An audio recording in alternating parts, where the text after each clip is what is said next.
সকালবেলায় স্কুলে যাওয়ার জন্য আম্মুর কাছে গিয়ে বললাম, আম্মু কিছু টাকা দাও, আমি স্কুলে যাব। তোকে স্কুলে যেতে কে বলেছে? তুই স্কুলে গেলে বাড়ির কাজগুলো কে করবে? যা গিয়ে বাড়ির কাজ কর। তোর কোনো পড়াশোনা করার দরকার নেই। তখনই পিছন থেকে আমার খালাতো বোন এসে আম্মুকে বলল, খালামণি, আমি স্কুলে যাচ্ছি, আমাকে কিছু টাকা দাও। এই নে টাকা, এখানে 300 টাকা আছে। আর দেখে শুনে যাবে স্কুলে। আমার সুইট খালামণি, থ্যাংক ইউ। Bye bye. ও, আপনাদের তো বলতেই ভুলে গেছি, আমার খালাতো বোন আমাদের সাথেই থাকে। আসলে খালা খালু একটা গাড়ি অ্যাক্সিডেন্টে মারা যায়, তারপর থেকেই চম্পা আমাদের সাথেই থাকে। যেদিন থেকে চম্পা আমাদের বাড়িতে এসছে ওই দিন থেকেই আমাকে আব্বু আম্মু অবহেলা করতে শুরু করেছে। তার নমুনা তো কিছুক্ষণ আগেই দেখলেন। এখন গল্পে আসা যাক। চম্পা চলে গেল, এদিকে আমি বাড়ির সব কাজ করে স্কুলে যাওয়ার জন্য রওনা দিলাম। স্কুলে আসতে অনেক লেট হয়ে গেছে, এটা নতুন কিছু নয়। আমার স্কুলে আসতে ডেইলি লেট হয়। বাড়ির সবগুলো কাজ করার পর স্কুলে আসতে হয়, সেই জন্য লেট হয়ে যায়। স্কুলে আসার সাথে সাথে ক্লাসে গেলাম। ক্লাসে ঢুকে স্যারের কিছু কথা শুনে নিজের বেঞ্চে গিয়ে বসলাম। স্কুলে শুধু আমার একটা বন্ধু আছে, সে হলো বিকি, যার কাছে নাকি আমি আমার সব কিছু শেয়ার করি। আমি ওর পাশে বসতে জিজ্ঞেস করলো, কি রে, তোর আজকে লেট হলো কেন? নতুন করে তোকে কি বলবো, ডেইলি যেই জন্য লেট হয় আজকেও সেই জন্যই লেট হয়েছে। তোকে কতবার বলেছি যে আমার সাথে থাকতে, কিন্তু তুই তো আমার কোনো কথাই শুনিস না। কি করব বল, ওরা যতই অবহেলা করুক না কেন, ওরা তো আমার বাবা মা, ওদেরকে ছেড়ে আমি কি করে থাকতে পারি তুই বল।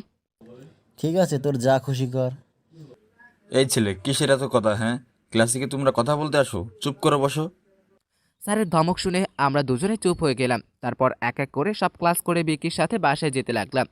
একটু দূরে গিয়েও রাস্তা চেঞ্জ করে অন্যদিকে চলে যাই, আর আমি অন্যদিকে। আমি বাসায় যেতে একটু লেট হয়ে যায়, তাই আম্মু আমার কাছে এসে গালে একটা চড় দিয়ে বলে, ওই, তোর স্কুল থেকে আসতে এত লেট হয় কেন? কার ঘরের মেয়ের সাথে টাঙ্কি মারিস? আজকে তোর বাবা আসুক, তোর দেখ অবস্থা কি করি। আমি মাথা নিচু করে দাঁড়িয়ে আছি আর আমার চোখ দিয়ে পানি পড়ছে। এমন সময় পিছন থেকে চাম্পা বলল, খালামণি, ও স্কুলে মেয়েদেরকে টিস করে। আজকে আমি ওকে বাধা দিয়েছি বলে আমাকে একটা চড় মেরেছে। এই দেখো, আমার গালে এখনও 5 আঙ্গুলের দাগ লেগে আছে। আমি চাম্পার কথা শুনে ওর দিকে তাকাই। ও দেখছি মিটমিটে হাসছে। আসলে ও মিথ্যা বলেছে, স্কুলে আমি কোনো মেয়েকে টিস করি না। ও এমনি আম্মুকে সব সময় বানিয়ে বানিয়ে কথা বলে, আর আম্মু তা বিশ্বাস করে আমাকে মারে। আজকেও ব্যতিক্রম হলো না, আম্মু আমাকে মেরে ঘুমের ভিতর দরজা বন্ধ করে দিল। এই বন্ধ ঘরেই পুরো রাত কেটে গেল। কেউ এসে জিজ্ঞেস করলো না যে তুই ঠিক আছিস তো। আব্বু তো কখনো জিজ্ঞেস করবে না, সেটা আমি জানি, কিন্তু আম্মু এত নিষ্ঠুর হলো কিভাবে? তার নিজের ছেলের উপর একটু দয়া হয় না? সত্যি কি উনি আমার মা? সকালে কে যেন দরজা খুললো, আমি বুঝতে পেরে আছি এটা দেখি চম্পা এক বালতি পানি এনে আমার শরীরে ঢেলে দিল। পানি ঢালাতে আমার ঘুম ভেঙে গেল, পেটের খিদায় যেন আমার দম বেরিয়ে যাচ্ছে। তাই আমি চম্পাকে বললাম, আমার জন্য একটু খাবার নিয়ে আসবি? দাঁড়া, তোর জন্য আমি খাবার নিয়ে আসছি। কিছুক্ষণ পর চম্পা একটা থালি করে আমার জন্য ভাত নিয়ে আসলো। দেখে একটু খুশি হলাম। ভাতটা হাতে নিতেই খেতে যাব, এমন সময় দেখি কি একটা গন্ধ আসছে। আমি বুঝতে পারলাম এটা রাতের বাসি খাবার, তাই এরকম গন্ধ বেরোচ্ছে। পেটে প্রচুর খিদা, তাই আর কিছু না ভেবে খেয়ে নিলাম। আমার খাওয়া শেষ হতেই চম্পা এসে আমাকে বলল, ওই, যা দোকান থেকে আমার জন্য পুরি নিয়ে আয়, আমি খাবো। আর যদি আজকে তোর আসতে দেরি হয়, তখন তোকে কি করব নিজেও জানি না। এটা আজকে নতুন না, ডেইলি ওর জন্য আমার খাবার এনে দিতে হয়। ওই দোকানের খাবার ও খাবে, আমার বাসার খাবার ও খাবে। তারপর আমি হাঁটতে হাঁটতে দোকানে পৌঁছে গেলাম। দোকানটা বেশি দূরে নয়, আমাদের বাড়ির পাশেই। দোকান থেকে পুরি নিয়ে বাসায় চলে আসলাম। আস্তে আস্তে তাও একটু লেট হয়ে গেল। আমি এসে দেখি চম্পা আম্মুর সাথে রান্নাঘরে আছে। আমি গিয়ে চম্পাকে পুরোগুলি দিতে যাব, এমন সময় চম্পা বলল, এগুলো কি? আর আমাকে দিচ্ছিস না কেন এগুলো? তুমি তো আনতে বললে আমায়, সেজন্যই তো আমি নিয়ে আসলাম। আর তুমি বলছো এগুলো কি?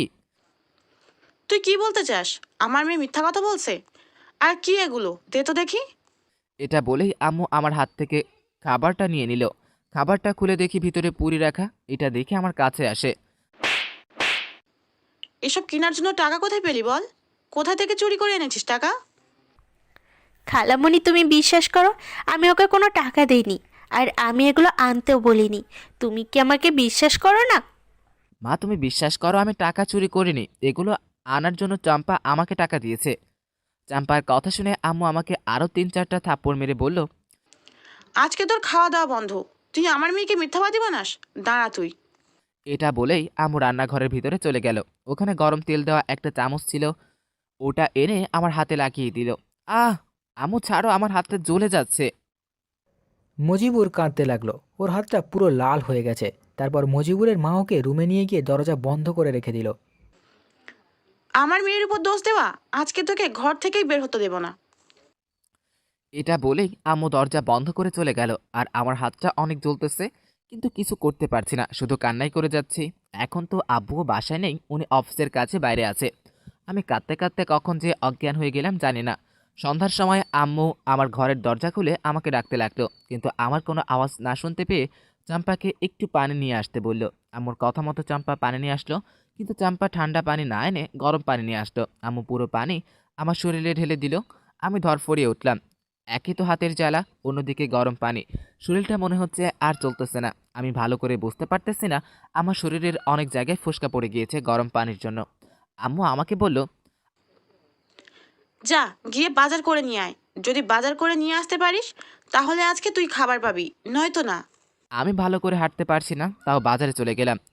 এদিকে হাতটা অনেক জ্বালা পোড়া করছে, তাই একটা মেডিকেলে গিয়ে আমার হাতে ব্যান্ডেজ করে নিলাম। তারপর বাজার করে বাসায় চলে আসলাম। ওই বাজারগুলো এত কম কম কেন? তোকে আমি কি কম টাকা দিয়েছিলাম? তুই এত কম বাজার নিয়ে আসলি কেন? আম্মু একটা মেডিকেলে গিয়েছিলাম, সেজন্য কিছু টাকা খরচ হয়ে গেছে। আমি ভেবেছিলাম আম্মু কিছু বলবে, কিন্তু আম্মু কিছু না বলে বাজারে ব্যাগটা নিয়ে চলে গেল। রাতের বেলা খাবার খেয়ে শুয়ে পড়লাম। পরদিন নিয়মিত সেগুলো করে বাসার কাজ শেষ করে স্কুলে গেলাম। স্কুলে গিয়ে বিকির সাথে দেখা হয়ে গেল। আজকে হাতা ফুল শার্ট পরে আসছি, কারণ আমি চাই না আমার হাত পুরোটা কেউ দেখুক তাই। কি রে, আজকে এই শার্ট পরে আসলি কেন? বিকি আমার হাতে ধরে কথাটা বলল। কি হয়েছে তোর হাতে দেখি?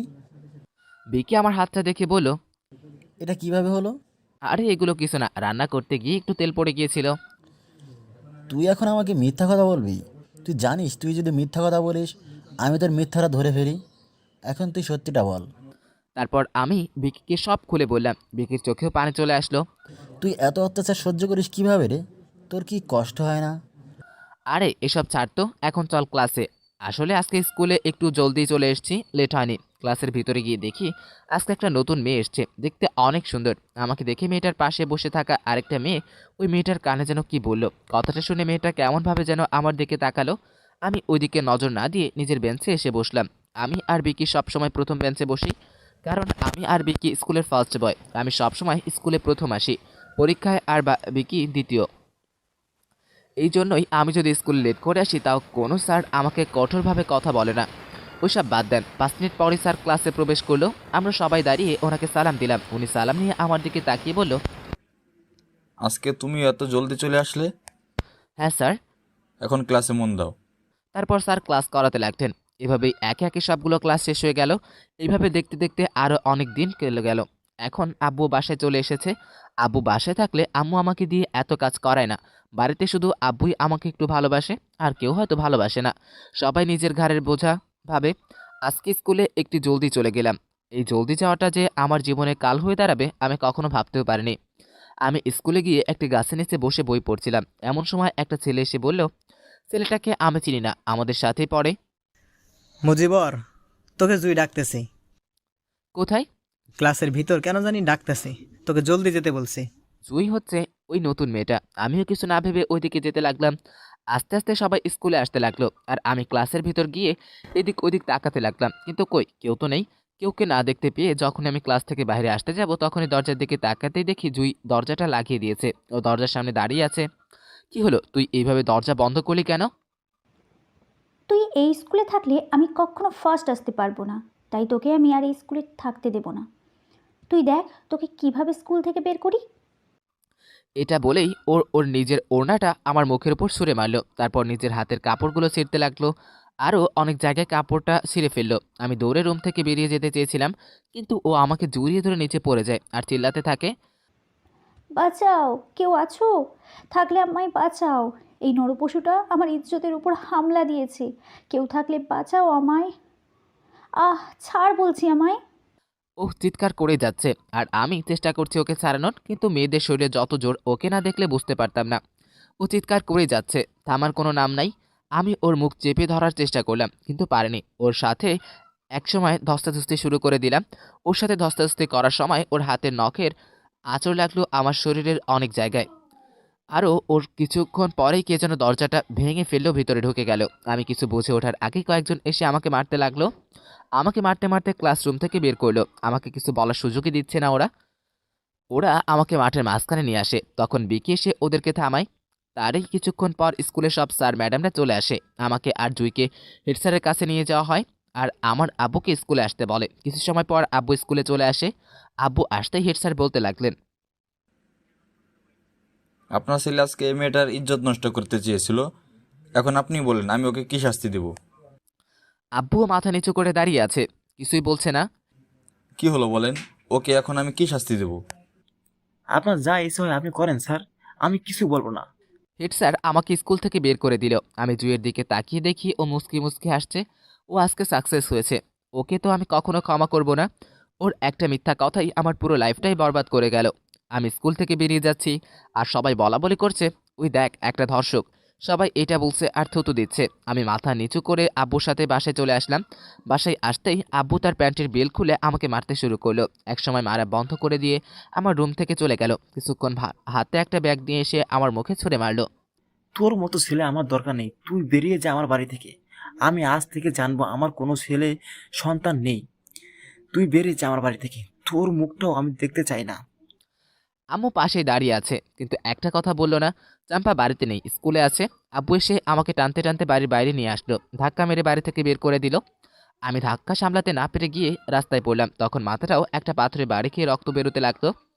মনে যে ব্যথা লেগেছে, এই ব্যথার সামনে তো মাথার ব্যথা কিছুই না। আজকে কেন জানি মুখ দিয়ে কোনো কথাই বের হচ্ছে না। কি করব, কোথায় যাব, কিছুই ভাবতে পারছি না। আমি ব্যাগটা হাতে নিয়ে হাঁটতে লাগলাম।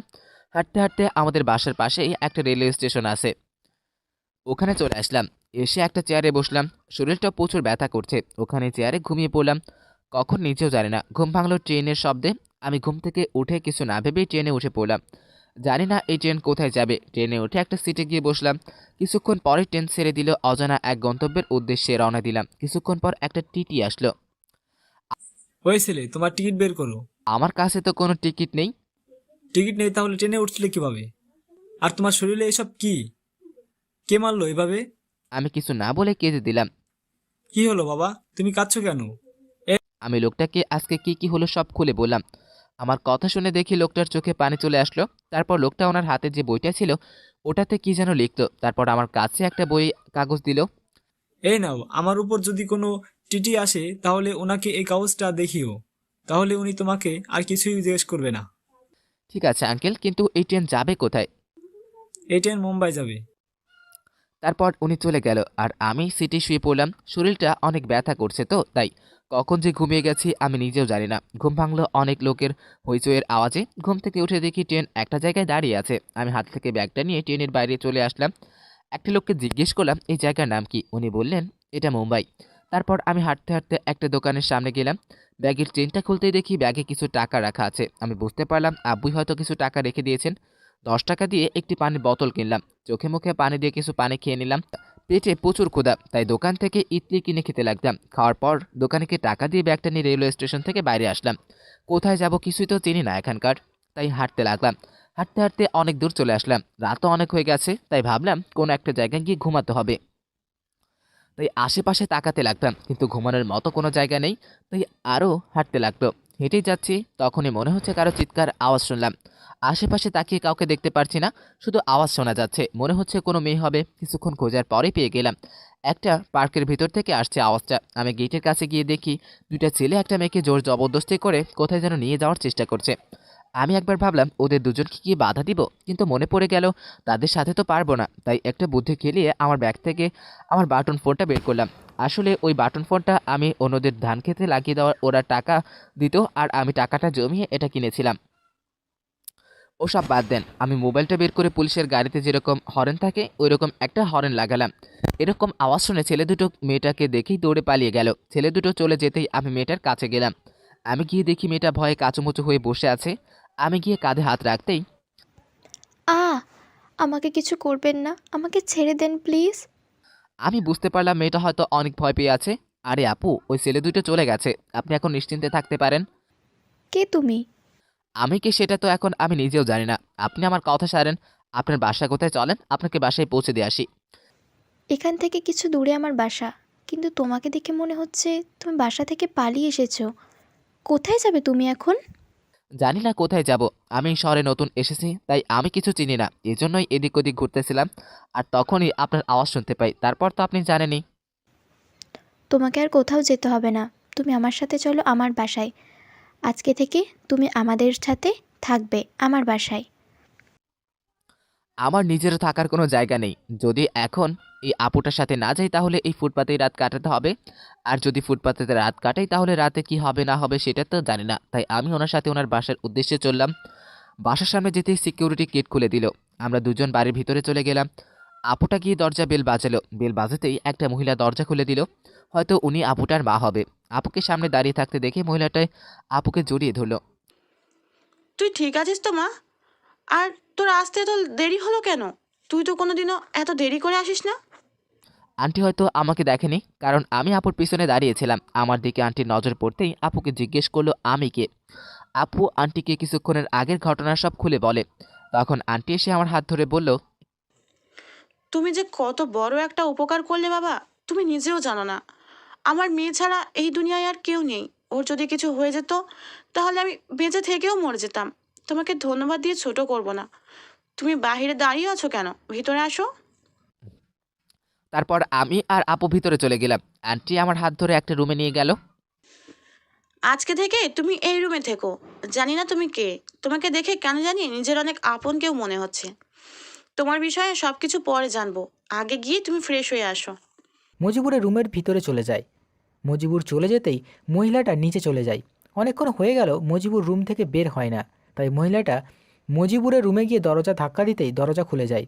মহিলাটা রুমের ভিতরে তাকাতেই দেখে মজিবুর নিচে পড়ে আছে, তাই মহিলাটা মিনাকে ডাক দেয়। মহিলাটা ডাক শুনে মিনা জলদি করে উপরে আসে।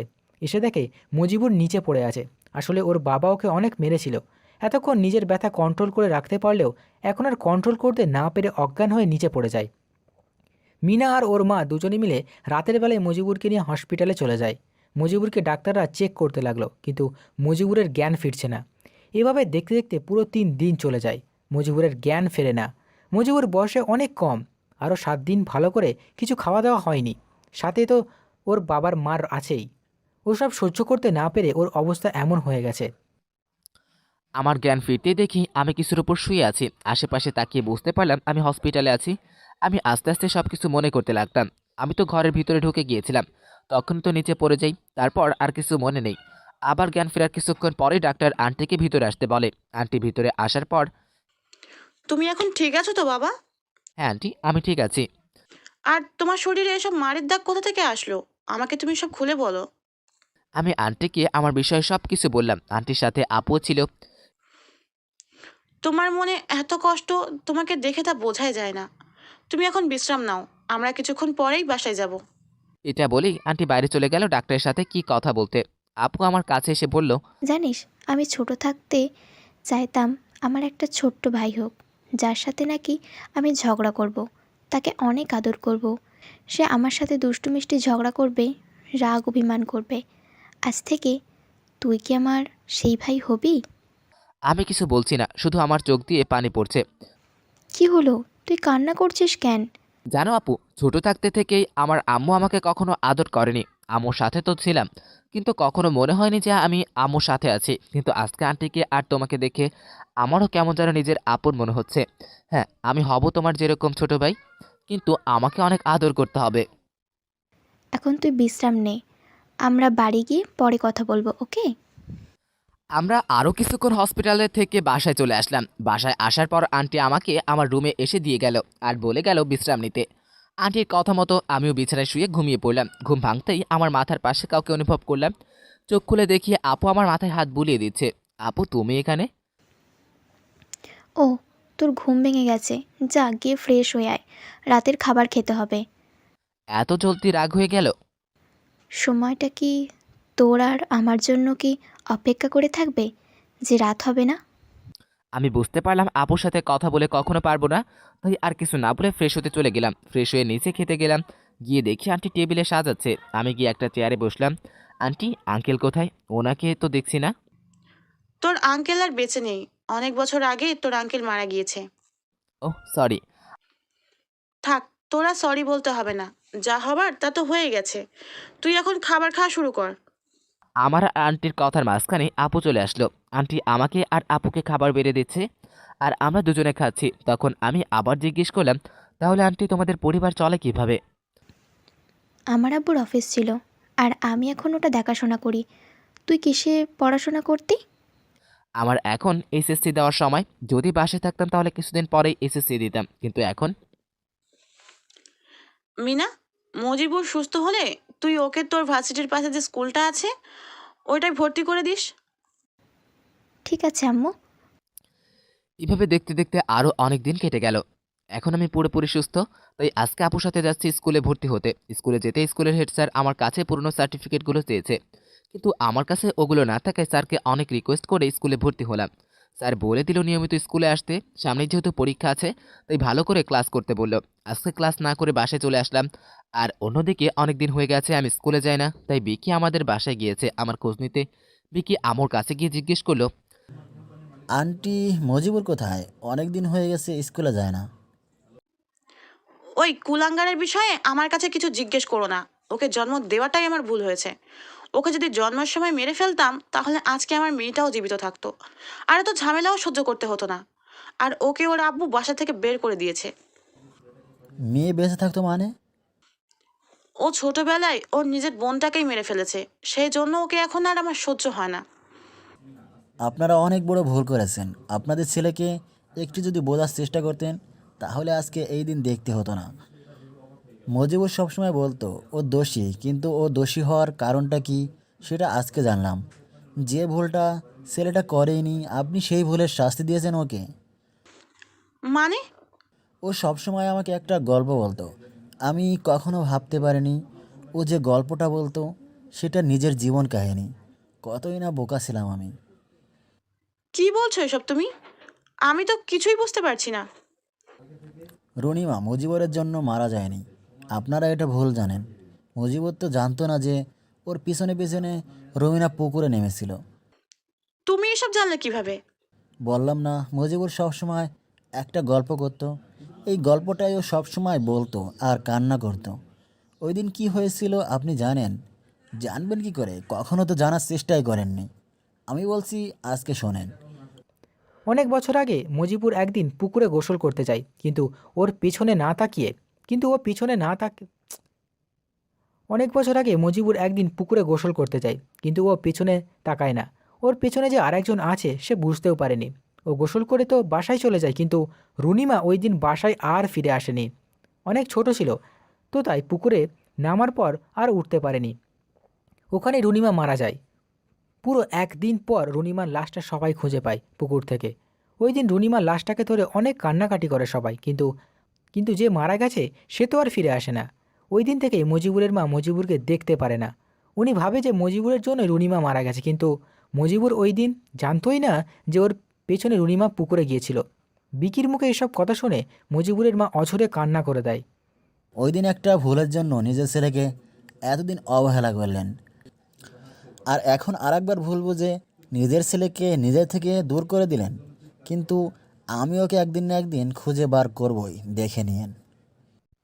এটা বলে বিকি মজিবুরের বাসা থেকে চলে যায়, আর মজিবুরের মা ওখানেই বসে কান্না করতে থাকে।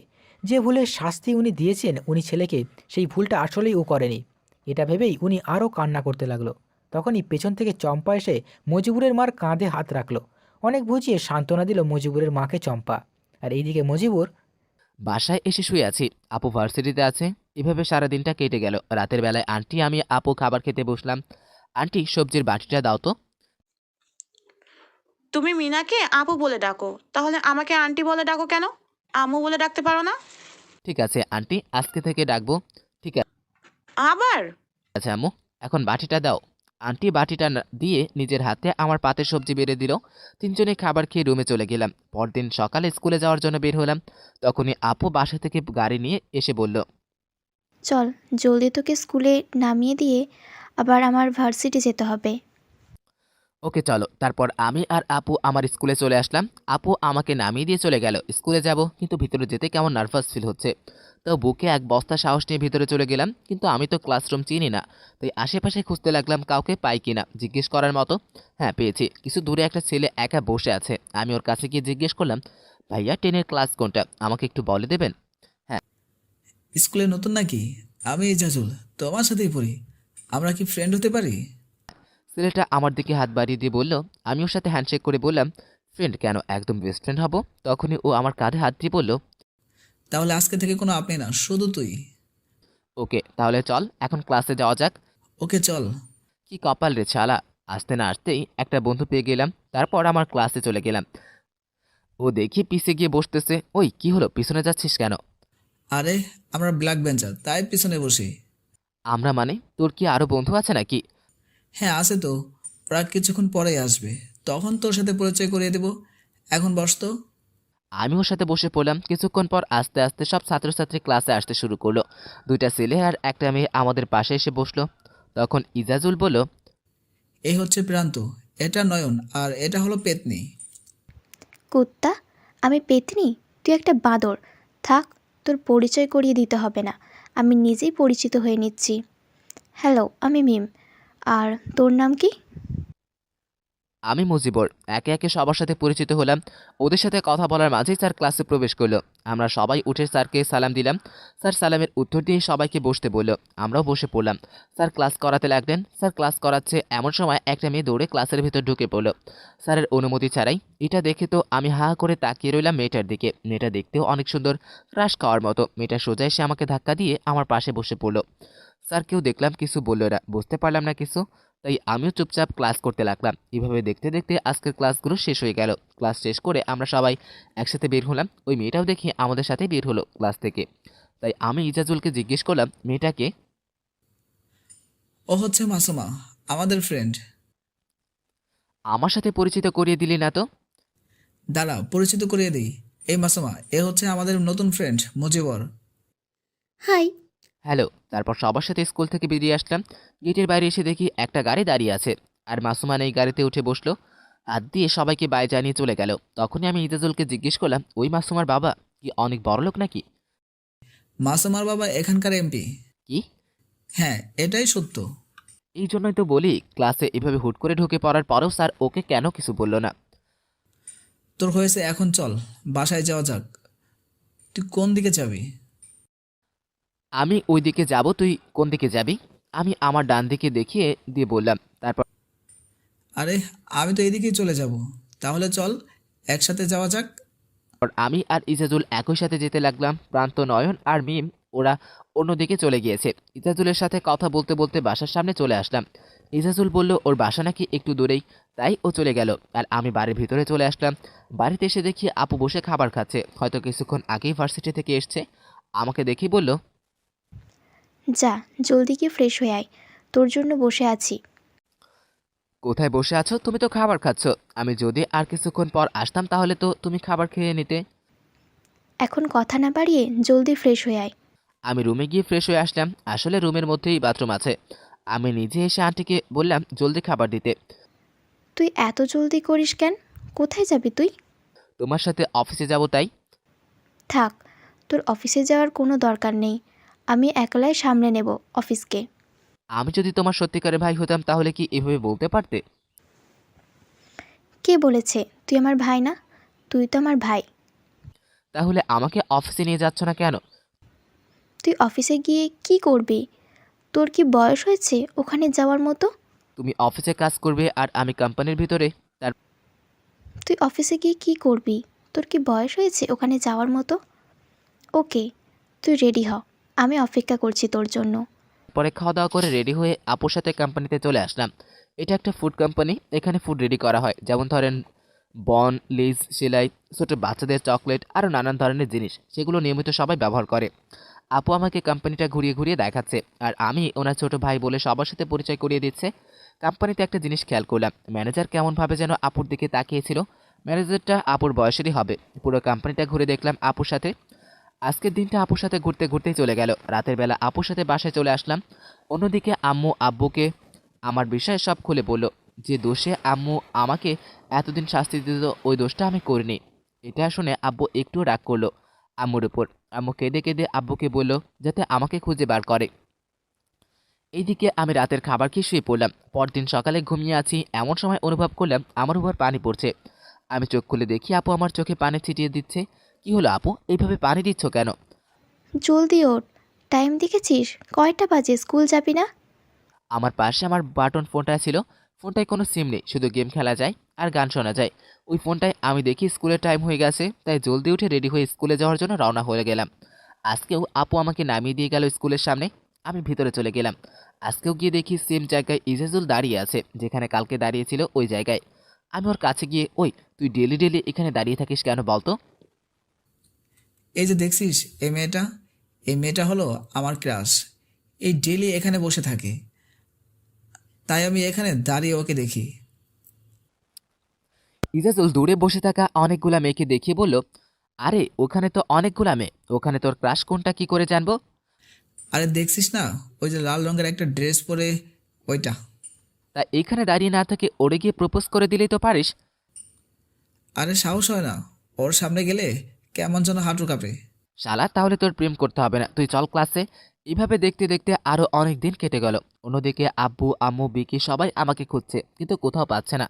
আর এদিকে আমি হেব্বি আছি। স্কুলে যাই, স্কুল থেকে কোম্পানিতে যাই, খাই, শুয়ে থাকি, এভাবেই চলে গেল দিনগুলো। আজকে স্কুলে যেতে একটু লেট হয়ে গেল, তাই ওইদিকে ইজাজুল আর মাসুমার কথাবার্তা। ইজাজুল, তুই একটা জিনিস খেয়াল করেছিস? কি? মজিবুর কেমন জানি সব মেয়েদের থেকে দূরে দূরে থাকে। এতদিন হয়ে গেল ওকে এখনও দেখিনি কোনো মেয়েদের সাথে কথা বলতে।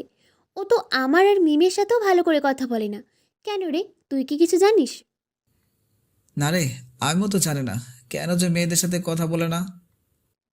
আজকেও আসুক, ওকে জিজ্ঞেস করব কেন ও মেয়েদের থেকে এত দূরে দূরে থাকে। ওদের কথা বলার মাঝে আমি ওদের কাছে চলে আসলাম। কি রে ইজাজুল, আমাকে নিয়ে কথা বলছিস নাকি? হ্যাঁ, তোকে নিয়েই কথা বলছিলাম, আমরা দুজন। তা কি কথা বলছিলি আমাকে বল, আমিও শুনি। তুই মেয়েদের সাথে কেন কথা বলিস না? মাসুমা, মিম, ওরা আমাদের তো ভালো বন্ধু। তাহলে তুই ওরা দুজনের সাথে ভালোভাবে কথা বলিস না কেন? কারণ আমার ভয় করে মেয়েদের সাথে কথা বলতে। আমার সাথে একবার যা হয়েছে, আমি চাই না ওটা আবার হোক, তাই মেয়েদের সাথে এত দূরে দূরে থাকি। কি হয়েছে তোমার সাথে? আমাদের বলো, আমরা শুনবো। ওরা সবাই একসাথে বলল এই কথাটা। সময় হলে তোরা জানতে পারবি, এখন চল ক্লাসে। মজিবুর, তুমি তো কিছু না কিছু লুকাচ্ছ আমাদের কাছ থেকে, যে কথাটা তুমি আমাদের বলতে চাও না। কিন্তু আমি তো সব জেনেই ছাড়বো তোমার কাছ থেকে, কারণ এই প্রথমবার আমার কোনো ছেলেকে পছন্দ হয়েছে। তোমাকে তো আমার চাই। আমি যে তোমায় ভালোবেসে ফেলেছি, কেন বুঝতে পারো না তুমি এটা? কে রে মাসুমা, কি এত ভাবছিস? চল ক্লাসে। তারপর ক্লাসে চলে গেলাম। মাসুমা মেয়েটাকে কেন জানি আমার কাছে অনেক ভালো লাগছে। আমার মনে হচ্ছে ওকে আমি ভালোবেসে ফেলেছি, কিন্তু ওকে কখনো জানতে দিব না যে আমি ওকে ভালোবেসে ফেলেছি, কারণ ও অনেক বড় লোক আর আমি তো সামান্য একটা ছেলে, যাকে নাকি ওর মা বাবা বিশ্বাসও করতে পারে না। আর কোনো মেয়েকে বিশ্বাস করতে মন চায় না। যদি মাসুমাও জুইয়ের মতো করে, তাহলে না থাক, বাবাও সব ভালোবাসার থেকে 10 হাত দূরে থাকবো আমি। এইভাবে দেখতে দেখতে আমাদের এসএসসি এক্সামের সময় চলে আসলো। পরীক্ষাগুলো ভালোভাবেই দিলাম। এখন দেখি রেজাল্ট কি আসে। রেজাল্টের দিন আমি শুয়ে আছি, তখন আপু এসে বলল, ওই, আজকে না তোর রেজাল্ট দেওয়ার দিন, তাহলে তুই শুয়ে আছিস কেন? যা, গিয়ে তোর রেজাল্ট দেখে আয়। আপুর কথা মতো উঠে আমি স্কুলে চলে গেলাম রেজাল্ট দেখার জন্য। স্কুলে গিয়ে দেখি সকল ছাত্রছাত্রী ভিড় করে রেজাল্ট দেখার জন্য হইচই করছে। রেজাল্টের বোর্ড লাগিয়ে দিয়েছে, সবাই রেজাল্ট দেখছে। আর কেউ হাসি খুশি চলে যাচ্ছে, আর কেউ মুখটা কালো করে চলে যাচ্ছে। আমি ইজাজুল, মাসুমা, মিম, প্রান্ত, ওর নয়ন সবাই একসাথে বসে আছি। দোস্ত, আজকে যদি তোদের রেজাল্ট ভালো আসে তাহলে তোরা সবাই মিলে আমাকে একটা ট্রিট দিবি তো? ওই মজিবুর, ওকে একটা লাথি দিয়ে এখান থেকে ফেলে দে তো। কেন? শালা এমনভাবে কথা বলতেছে যেন আজকেও রেজাল্ট দেবে না। তোদের ফালতু কথা ছাড় তো। রেজাল্ট ভালো হবে না খারাপ হবে, এটা ভাবতে ভাবতে আমার মাথা নষ্ট হয়ে যাচ্ছে। আর তোরা এখানে ফালতু বকবক করছিস। তোরা চারটেকেই লাথি মেরে ফেলে দিতে হবে আজ। কেন, আমরা আবার কি করলাম? সবাই রেজাল্ট দেখছে আর তোরা এখানে বসে আছিস কেন? গিয়ে রেজাল্টটা দেখে আয় না রে। ওকে, তোরা বস, আমি গিয়ে তোদের সবার রেজাল্টটা দেখে আসছি।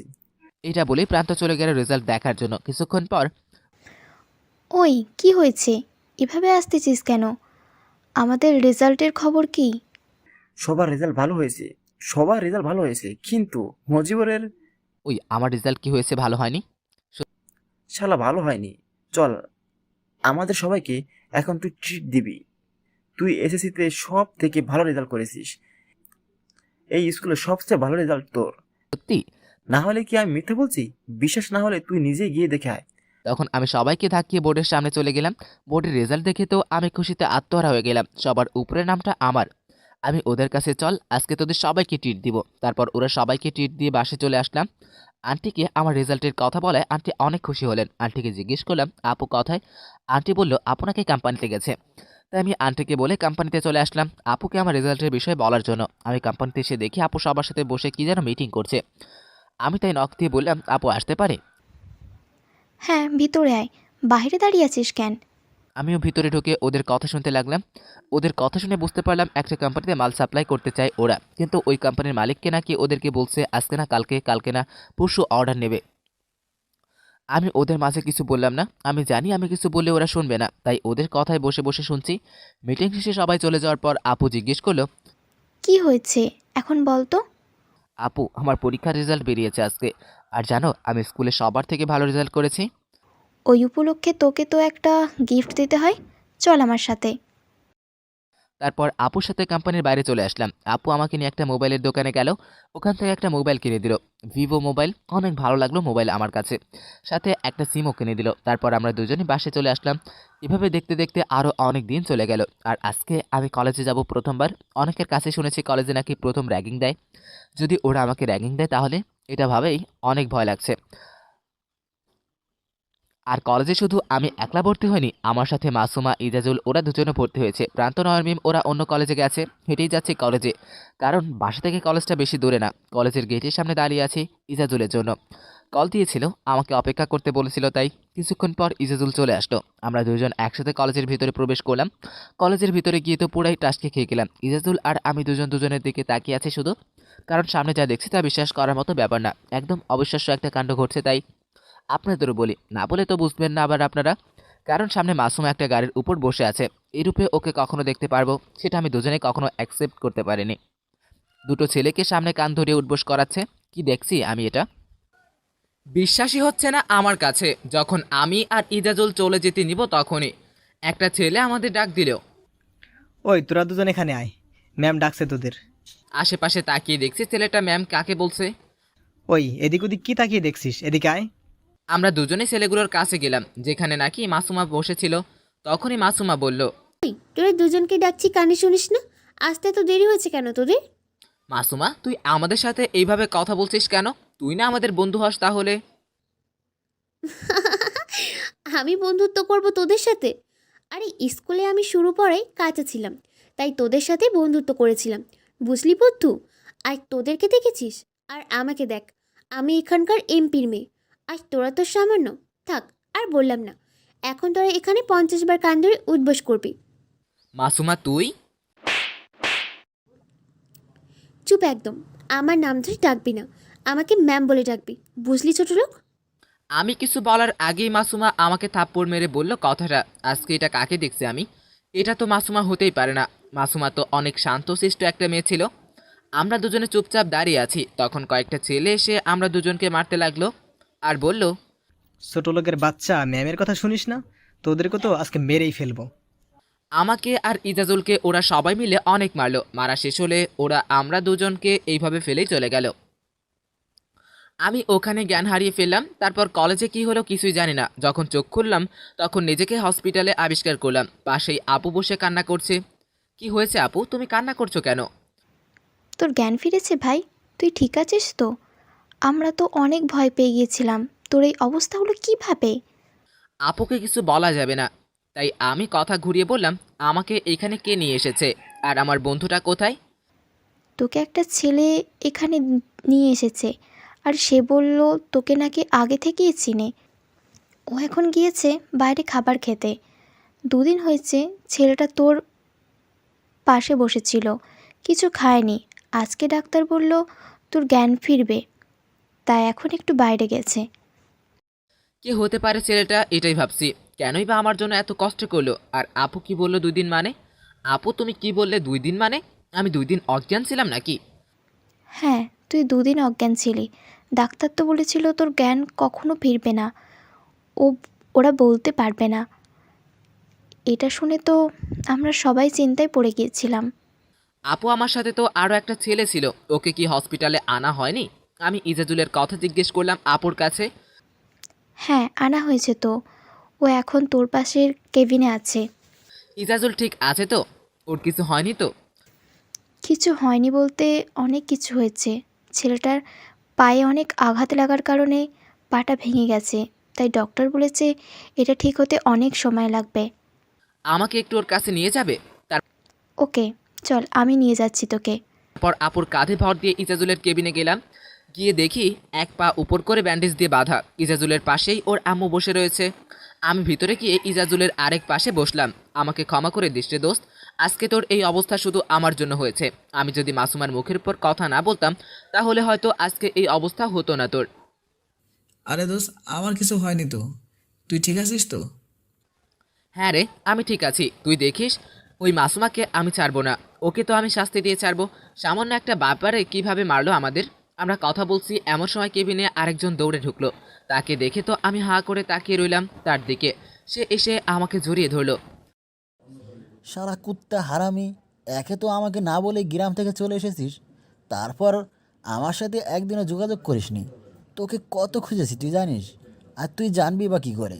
তুই তো আমাকে বন্ধু ভাবিসনি। যদি আমাকে বন্ধু ভাবতি তাহলে আমাকে না বলে এভাবে আসতি না। কিন্তু তুই এখানে কেন? কিভাবে আসলি এখানে? আরে আর বলিস না, আজকে প্রথম দিন এই কলেজে ভর্তি হয়েছি। কলেজে ঢুকেই দেখি দুটো ছেলে নিচে পড়ে আছে, আর সবাই ভিড় করে তা দেখছে। আমি ওদের ভিড় ঠেলে যখনই তোকে দেখি তখন বিশ্বাস কর ভাই, এত খুশি হয়েছিলাম তোকে দেখে বলে বোঝাতে পারবো না। কিন্তু তোকে আর এই ছেলেটাকে যখন রক্তাক্ত অবস্থায় দেখলাম তখন আর ওখানে দাঁড়িয়ে না থেকে কিছু লোকদের ডেকে তোদের হসপিটালে নিয়ে আসি। এসব বাদ দে, এখন বল তুই কেমন আছিস আর এখানে কিভাবে? তারপর আমি বিকিকে সব খুলে বললাম কিভাবে আমি আপুদের বাসায় আসলাম, কিভাবে ইজাজুলের সাথে পরিচিত হলাম। আমি বিকিকে জিজ্ঞেস করলাম, তুই এটা বলতো তুই ওই কলেজে ভর্তি হলি কেন? আমাদের গ্রামে কি কলেজ নেই? এখানে আসার আমার এখানে আসার আমার প্রথম উদ্দেশ্য ছিল তোকে খুঁজে বের করা। কারণ আমি তোকে খুঁজতে খুঁজতে খুঁজতে রেল স্টেশনে চলে যাই। ওখানকার সিসি ক্যামেরায় আমি দেখতে পাই তুই এই জায়গায় ট্রেনে উঠেছিস। তাই আমি ভাবলাম তুই হয়তো এখানে কোথাও না কোথাও আসিস। আর আমার এসএসসি এক্সাম শেষ হওয়ার পর আব্বুকে অনেক রিকোয়েস্ট করি আমাকে যাতে এই শহরে পাঠায়, আর তারাও রাজি হয়ে যায়। আর আমিও এখানে চলে আসি। আজকে এখানে আসতে না আসতেই তোকে খুঁজে পেয়ে গেলাম। হ্যাঁ রে দোস্ত, কে দেখে অনেক ভালো লাগছে। এখন বলতো আমার আব্বু আম্মু কেমন আছে? ওরা ভালো নেই রে। কেন, ওনাদের কি হয়েছে বল আমায়। তুই চলে আসার পর আমি মুজিবুরদের বাড়িতে গিয়ে যা যা করেছি সব বললাম মুজিবুরকে। আর জানিস তোর আম্মু তোকে কেন দেখতে পারতো না? কেন? তখন বিকি আমাকে সব খুলে বলল। এখন বল গ্রামে কবে যাবি? জানি না রে কবে যাওয়া হবে গ্রামে। যে অপরাধের দোষ আমার ঘরে আছে ওইটা যতদিন না মেটাতে পারবো ততদিন হয়তো গ্রামে যাব না। আমি আর বিকি কথা বলছি, আর কেবিনে যারা ছিল সবাই শুধু হাঁ করে তাকিয়ে আমাদের কথা শুনছে। ওরা হয়তো কিছু বুঝতে পারতেছে না, শুধু আপু বাদে। মুজিবর, এই ছেলেটা কে? ওকে তো চিনলাম না। আমার আর বিকির কথার মাঝে ইজাজুল এই কথাটা জিজ্ঞেস করলো। এ হচ্ছে আমার বেস্ট ফ্রেন্ড বলতে পারিস, একদম ভাই। হয়তো নিজের আপন ভাই না, কিন্তু নিজের আপন ভাইয়ের চেয়েও কম না। আর বিকিও হচ্ছে ইজাজুল আমার আরেকটা বেস্ট ফ্রেন্ড। ওরা একজন আরেকজনকে হাই হ্যালো করলো। আচ্ছা বিকি, তুই এখানে কোথায় উঠেছিস? ওই তো কলেজের পাশে যে ম্যাচটা আছে ওখানেই উঠেছি। তখন আমি আপুকে জিজ্ঞেস করলাম, আপু আমি কি আমার সাথে ওকে আমাদের বাসায় নিয়ে যেতে পারি?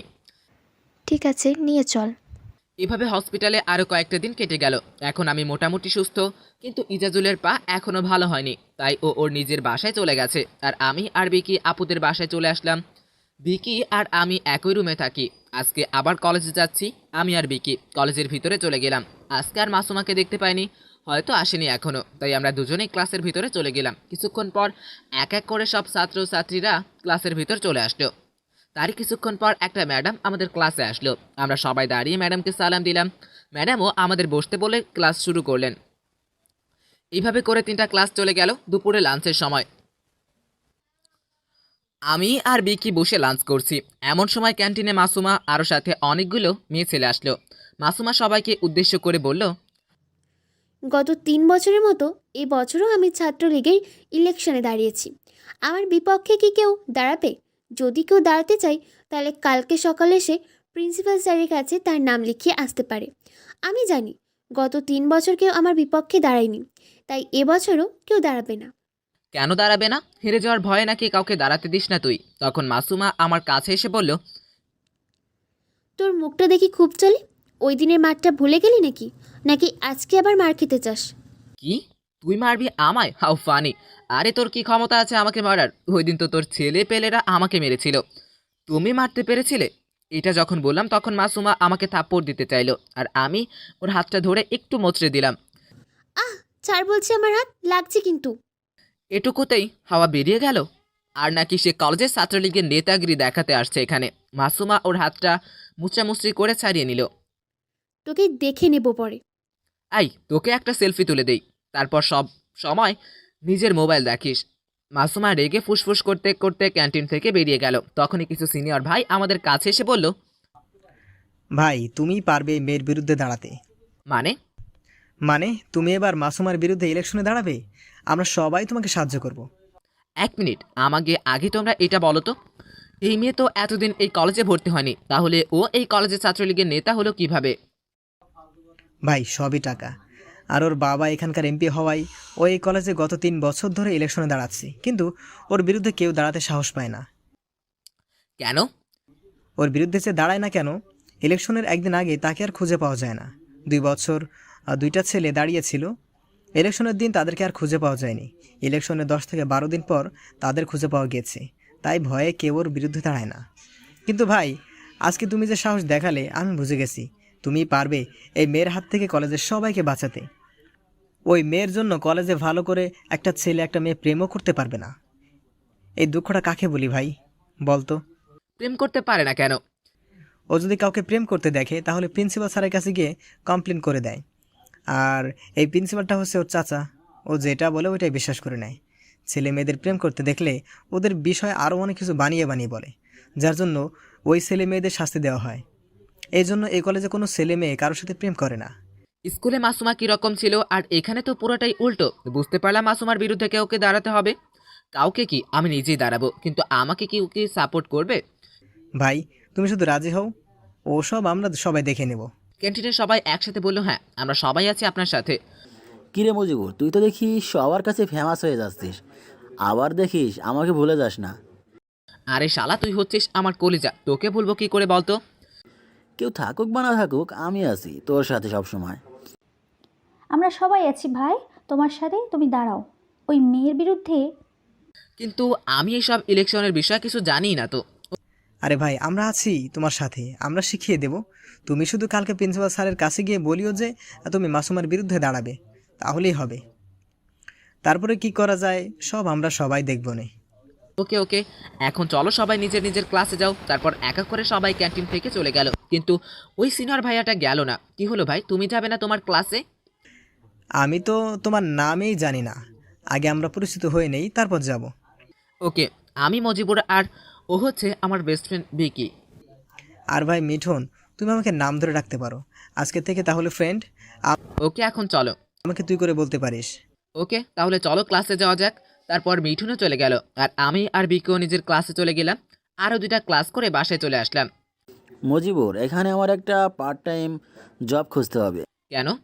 তুই তো জানিস আমাদের ফ্যামিলির অবস্থা, আমার পড়ালেখায় অনেক টাকা খরচ হবে। ওই টাকা যদি আব্বু দেয় আমাকে, তাহলে আব্বুর অনেক কষ্ট হবে। তাই আমি একটা পার্ট টাইম জব করতে চাই, যাতে আমি আমার পড়ালেখার খরচ উঠাতে পারি। ওকে, আর কলেজের বিষয়টা নিয়ে কী ভাবলি তুই?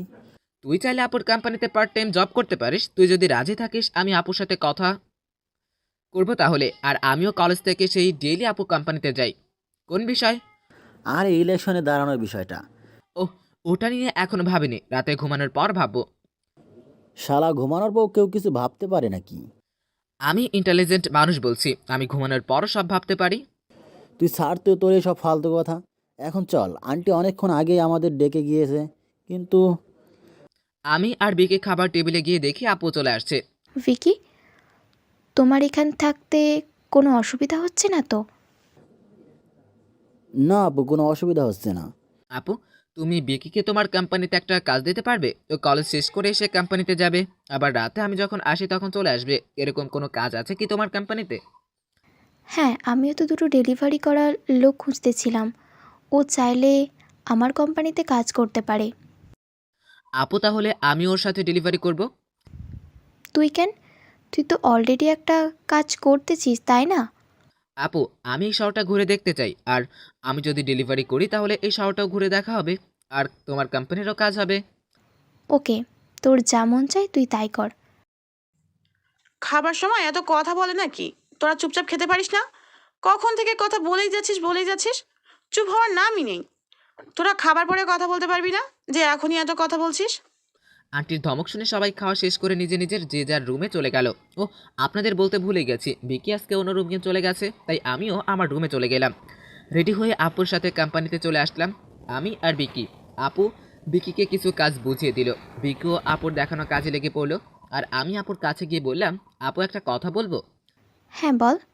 আর তুই আমাকে কি বললি? এটার জন্য কি পারমিশন নিতে হয়? ওকে, আমি বলতে চেয়েছিলাম যে ওই দিন তোমার মিটিং করতেছিলে না, যে কোন কোম্পানি নাকি তোমাদের কোম্পানির মাল নিচ্ছে না। হ্যাঁ, ওটা অনেক বড় কোম্পানি। ওই কোম্পানি থেকে যদি আমাদের কোম্পানিতে মাল অর্ডার দেয় তাহলে আমাদের কোম্পানির অনেক লাভ হবে, কিন্তু ওই কোম্পানির মালিকটা তো আমাদের কথায় রাজি হচ্ছে না। আমি কি একবার চেষ্টা করে দেখব? তুই আবার কি চেষ্টা করবি? আজকে আমি ওই কোম্পানিতে ডেলিভারি দেওয়ার জন্য যাই, প্লিজ না করো না, আমার অনুরোধ এটা, প্লিজ প্লিজ।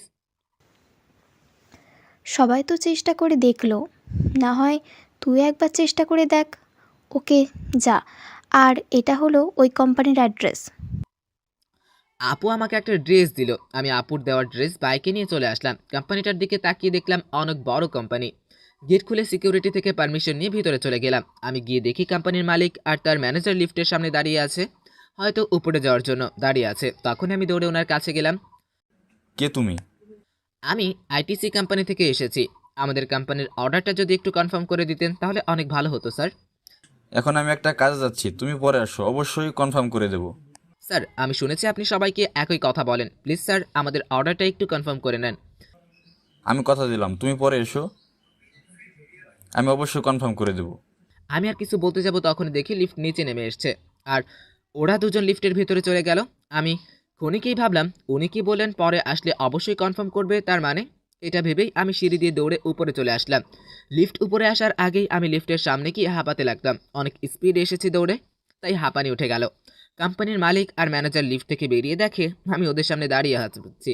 আমি বলেছিলেন না পরের বার আসলে অবশ্যই অর্ডার দিবেন। ওই, তুমি কি আমাদের পিছু করছো? পাগল নাকি রে? ইনামুল, কিছু শিখো ওর কাছ থেকে, অনেক ইন্টেলিজেন্ট ছেলেটা। তোমার অর্ডার কনফার্ম, আমি তোমার কোম্পানির মালিকের সাথে কথা বলে নেব, তুমি এখন আসতে পারো। ধন্যবাদ স্যার, এটা বলে ওখান থেকে চলে আসলাম। আর কোম্পানির মালিক আপুকে কল দিল। আপু তো কোম্পানির মালিকের কল দেখে স্তব্ধ হয়ে গেল, তাই আপু কল রিসিভ করলো। হ্যালো মিস মিনা, আজকে যে ছেলেটাকে পাঠিয়েছিলেন ও কি হয় আপনার? ও আমার ছোট ভাই স্যার। কেন? ও কি কোনো ভুল করলো নাকি? ও যদি কোনো ভুল করে থাকে তাহলে আমি আপনাকে সরি বলছি স্যার। ওকে ছোট ভেবে মাফ করে দিন। আরে না না, ও কোনো ভুল করেনি। আমি তো এটা ভেবে অবাক হয়ে গেলাম, এতটুকু ছেলের মাথায় এত ব্রেন আসলো কোথা থেকে? কেন স্যার? ও আবার কি করলো? এতদিন আপনার কোম্পানির লোকেরা যা করতে পারেনি, আজকে এই ছেলেটা তাই করে দেখিয়েছে। মানে? আর হ্যাঁ, কালকে থেকে আমার কোম্পানি থেকে অর্ডার যাবে আপনার কোম্পানিতে, সময় মতো মাল পাঠিয়ে দিবেন। এটা সত্যি স্যার? হ্যাঁ, আর আমার ম্যানেজার আপনাকে কালকে কল দিবে, ওনার সাথে কথা বলে নিন। ওকে স্যার, আপনার কোম্পানিতে সময় মতো মাল পৌঁছে যাবে। আর এইদিকে আমি বাইক নিয়ে কোম্পানিতে চলে আসলাম। কোম্পানিতে এসে সোজা আপুর কেবিনে গেলাম। আপু আসতে পারি? আই। আপু জানো ওই কোম্পানির মালিক আমাদের অর্ডারটা কনফার্ম করে দিয়েছে। হ্যাঁ, তুই আসার কিছুক্ষণ আগেই ওই কোম্পানির মালিক আমাকে কল দিয়েছিল, কিন্তু তুই এটা করলি কিভাবে? তারপর আমি আপুকে সব কিছু খুলে বললাম। তুই পারবি আমার পর এই কোম্পানিটা সামলাতে। মানে তুমি আবার কোথায় যাবে? আর আমি কি এখানে সারা জীবন থাকবো নাকি? আমাকে কি বিয়ে দিবি না? আর যখন আমার বিয়ে হয়ে যাবে তখন তো আমি তোদেরকে ছেড়ে চলে যাব। তারপর তোকেই তো এই কোম্পানি দেখতে হবে, তাই না? এইটাই বললাম আর কি। ও ওসব পরে দেখা যাবে, এখন তুমি সবাইকে গিয়ে এই খবরটা দাও। তারপর আপু গিয়ে সবাইকে বলল যে এখন থেকে কোম্পানিতে একটু বেশি করে কাজ করতে, এই কোম্পানি থেকে নাকি অনেক অর্ডার দিয়ে দিয়েছে অলরেডি। এইভাবে দেখতে দেখতে আজকের দিনটাও শেষ হয়ে গেল। রাতের বেলা আপু আমি এই কয়েকদিন কোম্পানিতে যেতে পারবো না। কেন? আমি আপুকে বললাম যে আমি কলেজের ছাত্রলীগের ইলেকশনে দাঁড়াবো। আপু হ্যাঁ বলো। তারপর আরও কিছুক্ষণ আপু, বিকি, আমি, আন্টি সবাই মিলে আড্ডা দিলাম। পরের দিন আমি একলাই কলেজে গেলাম, কারণ বিকি কোম্পানিতে গেছে, আপু একটা কাজ দিয়েছে তাই। কলেজে যেতে গেটের সামনে কলেজের ওই মিঠুন নামের ছেলেটাকে দেখলাম দাঁড়িয়ে আছে, সাথে আরও অনেক ছেলে মেয়ে আছে। আমাকে দেখি মিঠুন আমার কাছে এলো। কালকে তোর মোবাইল নাম্বারটা নিতেই ভুলে গেছি, এখন তোর নাম্বারটা দে আগে। আর চল জলদি প্রিন্সিপাল স্যারের রুমে। ওকে চল। আর এই নে আমার নাম্বার। তারপর আমার নাম্বারটা দিলাম, সবাই আমার নাম্বারটা লিখে নিল সবার মোবাইলে। চলে আসলাম প্রিন্সিপাল স্যারের রুমে। এসে দেখি মাসুমা অলরেডি দাঁড়িয়ে আছে প্রিন্সিপাল স্যারের রুমে। প্রিন্সিপাল স্যার কিসের জন্য দুটো ফাইল বের করলো, একটা ফাইল মাসুমাকে দিল আর একটা ফাইল আমার হাতে দিয়ে সাইন করতে বললো। আমিও সাইন করে দিলাম। আরও কিসের ফাইলে যেন সাইন করিয়ে নিল। তারপর সবাই মিলে প্রিন্সিপাল স্যারের রুম থেকে বেরিয়ে আসলাম। তোরা এখন যা, গিয়ে ক্লাস কর। আমি যাচ্ছি আমার ক্লাসে। আমিও হাঁটতে হাঁটতে নিজের ক্লাসে চলে আসলাম। ক্লাস করা শেষ, সকল ছাত্রছাত্রীদের বললাম যাতে সবাই আমাকে ভোট দেয়, সাথে আরও অনেক বক্তব্য দিলাম। এভাবে দেখতে দেখতে আজকের দিনটাও চলে গেল। পরের দিন আবার কলেজে ঢুকতেই সকল ছেলেপেলেরা আমার কাছে দৌড়ে আসলো। ভাই আপনি ইলেকশনে দাঁড়াচ্ছেন, আমরা সবাইকে এখন ট্রিট দেন। ট্রিটের কথা শুনে আমার মাথায় একটা শয়তানি বুদ্ধি আসলো। তোমরা সবাই কি মাসুমার টাকায় ট্রিট খেতে চাও? সবাই একসাথে হ্যাঁ বললো। আর বললো কিভাবে? তোমরা সবাই ব্যান্ডেজের ব্যবস্থা করো আর সাথে টমেটো সসের ব্যবস্থা করো। তারপর দেখো আমার প্ল্যান। কিছুক্ষণের মধ্যেই ওরা সব কিছু নিয়ে আসলো। আমি আমার হাতে ব্যান্ডেজ লাগালাম, মাথায় একটা ব্যান্ডেজ লাগালাম আর পায়েও ব্যান্ডেজ লাগালাম। তারপর মিঠিনকে সব কিছু খুলে বললাম আমার প্ল্যানের বিষয়ে। তারপর ল্যাংড়াতে ল্যাংড়াতে হেঁটে প্রিন্সিপাল স্যারের রুমে গেলাম। আমাকে এইভাবে দেখে প্রিন্সিপাল স্যার বলল, কি হয়েছে ওর? স্যার মাসুমা করেছে, ওর এরকম অবস্থা। ওর বিরুদ্ধে ইলেকশনে দাঁড়ানোর জন্য ও কিছু ছেলেপেলেদের দিয়ে ওকে এভাবে মার খেয়েছে। এখন আপনি কিছু ব্যবস্থা করেন স্যার। তখন প্রিন্সিপাল স্যার ওনার পিয়নকে বলল যাতে মাসুমাকে ডেকে নিয়ে আসে। পিয়নও প্রিন্সিপাল স্যারের কথা মতো মাসুমাকে ডেকে নিয়ে আসলো। কি হয়েছে চাচ্চু? আমাকে এভাবে এত আর্জেন্ট ডেকে আনলে কেন? তোমার কাছ থেকে এটা কখনো আশা করিনি। সামান্য একটা ইলেকশনে জেতানোর জন্য তুমি ছেলেটাকে এভাবে মার খাওয়াতে পারলে? ছেলেটার দিকে তাকিয়ে দেখো তো ভালো করে, ছেলেটা হাঁটতেও পারছে না। কিন্তু চাচ্চু আমি তো... চুপ করো তুমি। এখন তো তুমি এই ছেলের সব চিকিৎসা করাবে। না না স্যার থাক, ওনার চিকিৎসা করানোর দরকার নেই। কি ব্যথা, কি মারটাই না দিল ছেলেরা আমাকে। প্রিন্সিপাল স্যারকে একটু ইমোশনাল করার চেষ্টা করলাম। স্যার আপনি ওনাদের বলেন যে যাতে আমাদের টাকা দিয়ে দেয়, আমরা নিজে গিয়ে আমাদের বন্ধুকে হসপিটালে নিয়ে ভর্তি করাবো। মাসুমা কিছু বলতে যাবে তার আগেই প্রিন্সিপাল স্যার মাসুমাকে ধমক দিয়ে বললেন, থাক, তোমার আর কিছু বলতে হবে না। ওদের যত খরচ লাগে এক্ষুনি দাও। আর কোনোদিন যদি এরকম বেয়াদবি করো তাহলে তোমার আব্বুকে বলবো যাতে তোমার এই কলেজ থেকে তোমাকে গিয়ে অন্য কলেজে ভর্তি করিয়ে দেয়। মাসুমা আমার দিকে একটা রাগী লুক নিয়ে তাকালো। তখনই আমি আমার চোখ টিপ মারলাম। মাসুমা আরও বেশি রেগে গেল। যদি প্রিন্সিপাল স্যার না থাকতো তাহলে হয়তো আমাকে এখানেই মেরে ফেলতো। মাসুমা আর কিছু না বলে ওর ব্যাগ থেকে কিছু টাকা বের করে মিঠুনের হাতে দিয়ে রাগী লুক নিয়ে বেরিয়ে গেল প্রিন্সিপাল স্যারের রুম থেকে। তখন আমরাও বেরিয়ে আসলাম প্রিন্সিপাল স্যারের রুম থেকে। কিছু দূরে এসে শরীরের সকল ব্যান্ডেজ খুলে ফেললাম। এখন চলো ক্যান্টিনে তোদের সবাইকে খাবো। ওদের সবার সাথে বসে খাচ্ছি আর হাসাহাসি করছি। আজকেও বিকি আসেনি, আসলে অনেক ভালো হতো। সবার খাওয়া শেষে এমন সময় দেখলাম মাসুমা হাতে হকি স্টিক নিয়ে ক্যান্টিন ঢুকছে, সাথে আরও অনেক মেয়ে আছে। মাসুমা সোজা এসে আমার সামনে দাঁড়ালো। আমিও দাঁড়িয়ে গেলাম। দাঁড়িয়ে পিছনে ফিরে দেখি কেউ নেই। শালারা সবাই পালিয়েছে, আমাকে নিয়ে যায়নি, একা রেখে পালিয়ে চলে গেল। এখন আমার কি হবে? তোর না হাতে পায়ে ব্যান্ডেজ ছিল, তাহলে এখন ওসব কোথায় গেল? আ কি? মিথ্যা বলে আমার এখান থেকে 15,000 টাকা নিয়েছিস? তোকে তো আজকে আমি মেরে...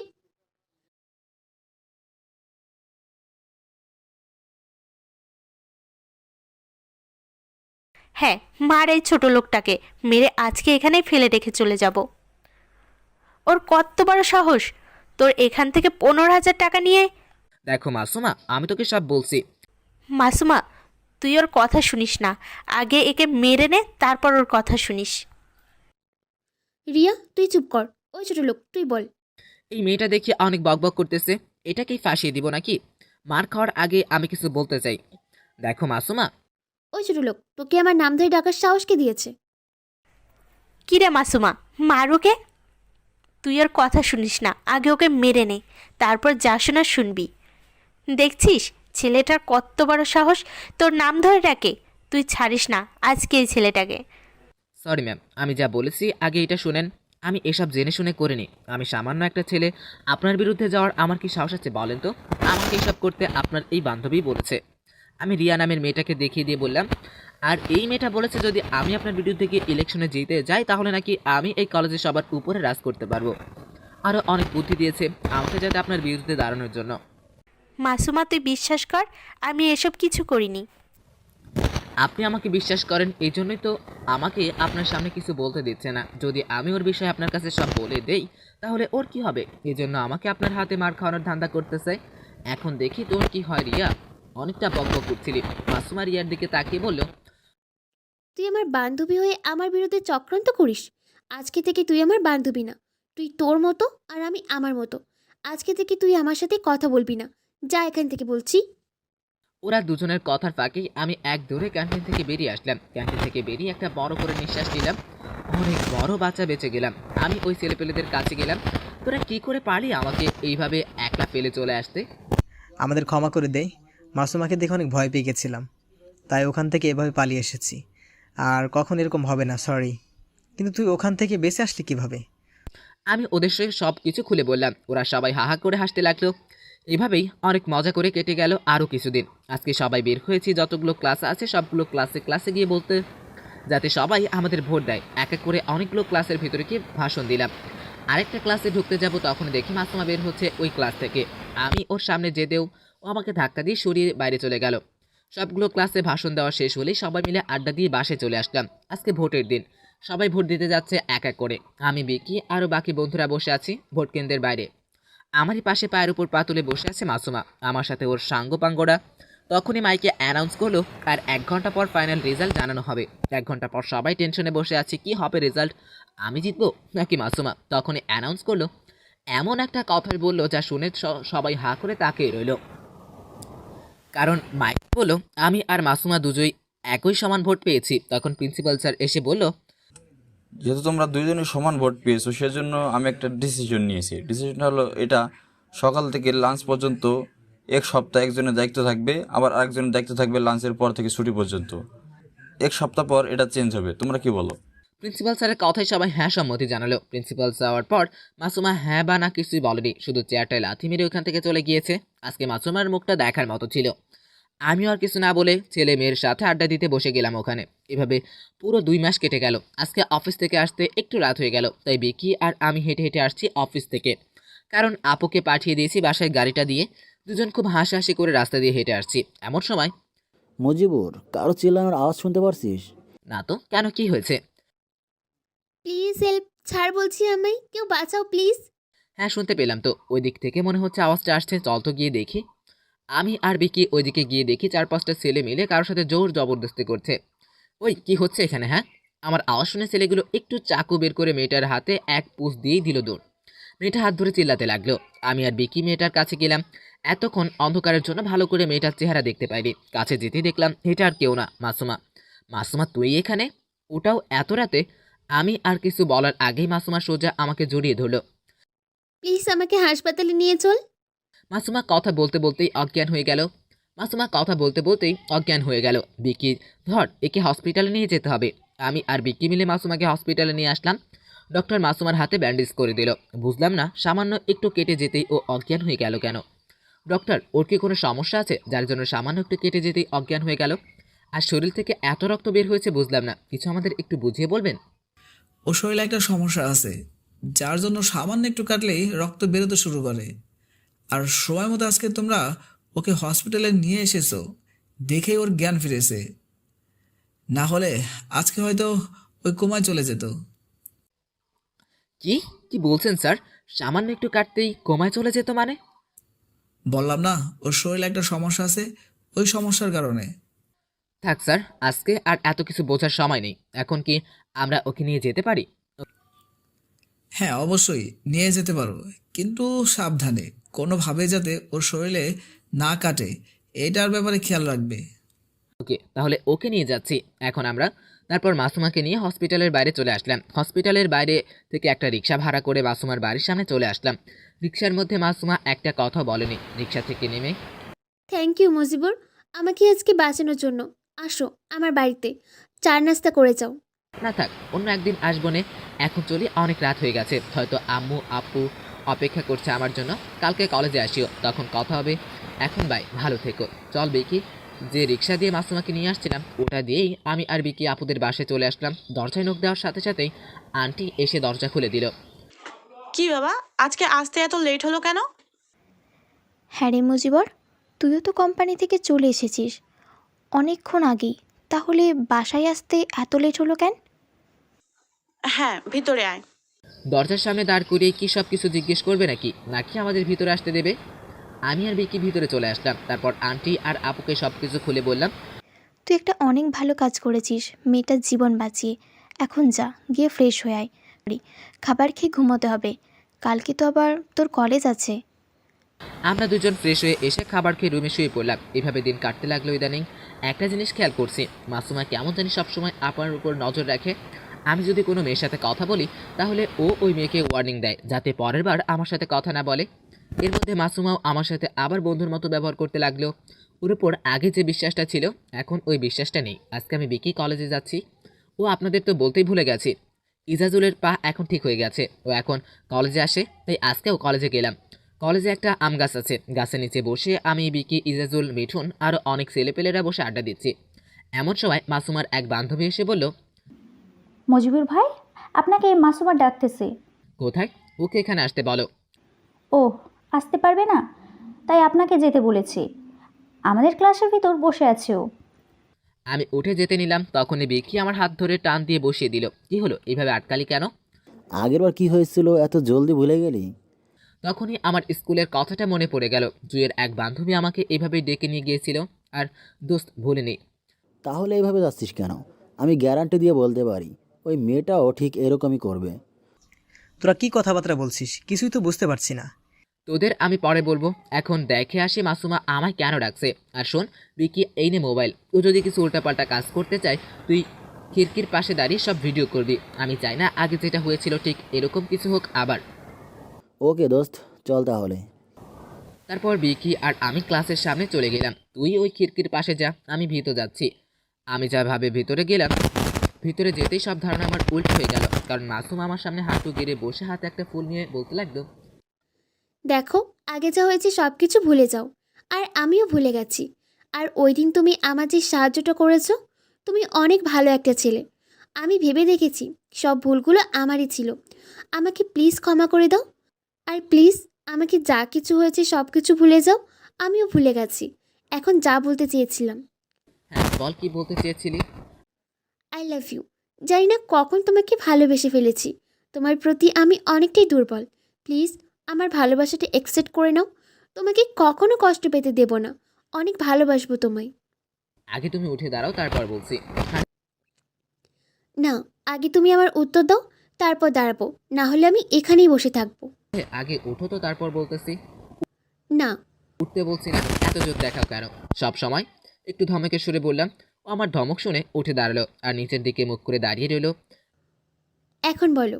দেখো, তুমি আমার বিষয়ে কিছুই জানো না। আমি কিছু জানতে চাই না। আমি তোমাকে ভালোবাসি এটাই জানি। তুমি আজকে থেকে আমাকে ভালোবাসবে কিনা সেটা বলো। দেখো মাসুমা, একদম পাগলামি করবে না। আমি কি বলছি আগে ওইটা শোনো। হ্যাঁ বলো। দেখো, আমি তোমাকে এখন ভালোবাসি এই কথাটা বলতে পারবো না। কেন? আমার কাছে তোমাকে দেওয়ার মতো কিছুই নেই। আরে আমি যেখানে থাকি ওই বাসাটা তো আমার নিজের না। তোমাকে নিয়ে আমি রাখবো কোথায়, ওটারও কোনো ঠিকানা নেই। মানে কী সব বলছো তুমি? আমি তো কিছু বুঝতে পারছি না। তোমাকে একলা না, আজকে সবাইকে বলবো আমার সাথে কি হয়েছিল, কেনই বা আমি এখানে আসলাম। তারপর আমি আমার যত বন্ধু ছিল সবগুলোকে ডেকে ক্লাসের ভিতরে নিয়ে আসলাম। ওদের সবাইকে বললাম আমার সাথে ঠিক কি হয়েছিল। এজন্যই তো বলি, মাসুমা যখন মুজিবরকে ক্লাসের ভিতরে আসতে বলল, তখন বিকি কেন ক্যামেরা নিয়ে পিছনে পিছনে আসছিল। এখন বুঝলাম সব কিছু।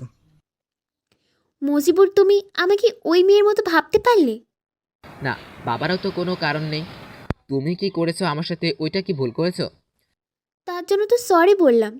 ওকে, তাহলে আজকে এখানে কথা বলা বন্ধ করলাম। এখন যাও সবাই তোমরা নিজেদের ক্লাসে। এটা বলে আমি একটু বাইরে যেতে নিলাম, তখনই মাসুমা বলল, মজিবুর, তুমি দাঁড়াও, তোমার সাথে কথা আছে। আর বাকি তোমরা সবাই যেতে পারো।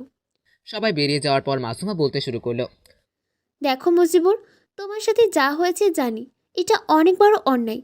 তার জন্য যে এখন তুমি সব মেয়েকে এক নজরে দেখবে, এটা কিন্তু একদম ঠিক না। দেখো, আমি তোমাকে ভালোবাসি, বিশ্বাস করো, কখনো তোমাকে কষ্ট পেতে দিব না। তুমি কেন বোঝার চেষ্টা করছো না? তোমার বাবা এই এলাকার এমপি, আর আমি সাধারণ একটা ছেলে। এটা কখনো সম্ভব না। তোমার বাবা কখনোই আমাদের এই সম্পর্কটাকে মেনে নেবে না। ও, তুমি আমার আব্বু চিন্তা করছো? আরে, আমার কথা আব্বু কখনোই ফেলতে পারবে না। তুমি দেখিও, আব্বু অবশ্যই মেনে নেবে আমাদের এই সম্পর্কটাকে। এখন তুমি প্লিজ রাজি হয়ে যাও। ওকে ঠিক আছে, পরে ভেবে দেখবো। এখন চলি, একটু বাইরে যাব, কিছুক্ষণের মধ্যেই আবার স্যার চলে আসবে। মাসুমাকে আর কিছু বলার সুযোগ না দিয়েই আমি বাইরে চলে আসলাম। ক্লাস শেষ হওয়ার পর গেট দিয়ে বাইরে যাচ্ছি, এমন সময় দেখি রাস্তার মধ্যে মাসুমা দাঁড়িয়ে আছে। আমাকে দেখেই দৌড়ে আমার কাছে আসলো। তোমার নাম্বারটা দাও, কেন? কল দিয়ে কথা বলবো তাই। এখন আর কিছু জিজ্ঞাসা না করে নাম্বারটা দাও। আমি আমার মোবাইল নাম্বারটা ওকে দিলাম। ফোন নাম্বারটা নিয়ে ওর গাড়ি করে চলে গেল। আর আমি আর বিকিও বাসায় চলে আসলাম। এখন নিয়মিত মাসুমার সাথে ফোনে কথা হয়। ওর ভালোবাসা মনে হয় দিনে দিনে বাড়ছে। কলেজে তো আমাকে কোনো মেয়ের সাথে কথা বলতে দেয় না। যদি কোনো মেয়ের সাথে কথা বলি তাহলে ও মুখ ফুলিয়ে বসে থাকে। আরও অনেক কিছুই আছে। রাতের বেলায় সবাই মিলে খাবার খাচ্ছি, এমন সময়। মজিবুর, আমাকে গ্রামে যেতে হবে। কেন? কিছুক্ষণ আগে আম্মু কল দিয়ে বলল আম্মুর শরীরটা নাকি অতটা ভালো না। তাই আমি ভাবছি গ্রামে গিয়ে আব্বুর দোকানটায় দেখাশোনা করব। কিন্তু তোর পড়াশোনার কি হবে? যতটুকু পড়াশোনা করেছি ততটুকুই হবে। আগে আর আমি পড়ালেখা কন্টিনিউ করতে পারবো না রে। আর এখন আব্বুর শরীরটা ভালো না, তাই পরিবারের হাল এখন আমাকেই ধরতে হবে। ঠিক আছে, তোর যেটা ভালো মনে হয় তুই কর, কিন্তু যদি কখনো কোনো বিপদে পড়িস সবচেয়ে আগে তুই আমায় কল দিবি, কথা দে। ঠিক আছে, আর তুই কি কখনো গ্রামে যাবি না? যাবো, একদিন না একদিন তো গ্রামে যেতেই হবে, তাই না? আমার উপরে যে মিথ্যা অপবাদের দাগ লেগে আছে ওটাকে তো মেটাতে হবে। আর তুই কখন যাচ্ছিস? কালকে সকালে চলে যাব। টিকিট কেটেছিস কি? না, প্ল্যাটফর্মে গিয়ে জেনারেল টিকিট কেটে যাব। পরের দিন সকালে আমি বিকিকে রেলওয়ে স্টেশনে ছেড়ে দিয়ে আসলাম। এভাবে আরও 20 দিন কেটে গেল। এখন আমি কলেজে একলাই যাই। ঠিক আজকেও কলেজ থেকে বাসায় আসলাম। বাসায় এসে দেখি একজন মহিলা আর একজন পুরুষ সাথে একটা ছেলে বসে আছে ড্রয়িং রুমে। আমি ওদের পাশে যেতেই আন্টি আমাকে ডাক দিয়ে ওনার পাশে বসতে বলল। এই হচ্ছে আমার ছোট ছেলে মুজিবুর। কিন্তু আম্মু, ওনারা কারা? ওনারা তোর আপুকে দেখতে এসেছে। তুই যা উপরে গিয়ে দেখ তো তোর আপু রেডি হয়েছে কিনা। ওকে। আমি উপরে এসে দেখি আপু সোফার উপর বসে আছে। আমি ওনার কাছে গেলাম। কি হয়েছে আপু, এইভাবে বসে আছো কেন? নিচে যাবে না? তারপর আমি আপুকে নিয়ে নিচে আসলাম। ওনারা আপুকে পছন্দ করলো আর বললো 1 সপ্তাহ পর আপুকে ওনাদের ঘরে নিয়ে যেতে চাই। রাতের বেলা আপু আমার রুমে আসলো। এত রাতে আপু তুমি রুমে কিছু বলবে কি? মুজিবর, আমি না এই বিয়েটা করতে চাচ্ছি না। কিন্তু কেন? আমি চলে গেলে আম্মুর কি হবে? কি দেখবে ওনাকে? তুমি কি তোমার এই ছোট ভাইয়ের উপর বিশ্বাস করো না? কে বলল বিশ্বাস করি না? আমি আমার এই ছোট ভাইটার উপর নিজের থেকেও বেশি বিশ্বাস করি। তাহলে তুমি কোনো চিন্তা করো না, আমি আছি তো। আমি খেয়াল রাখবো আম্মুর। আর কোনো কথা নাই, 1 সপ্তাহ পর তোমার বিয়ে হচ্ছে, এটাই পাক্কা কথা।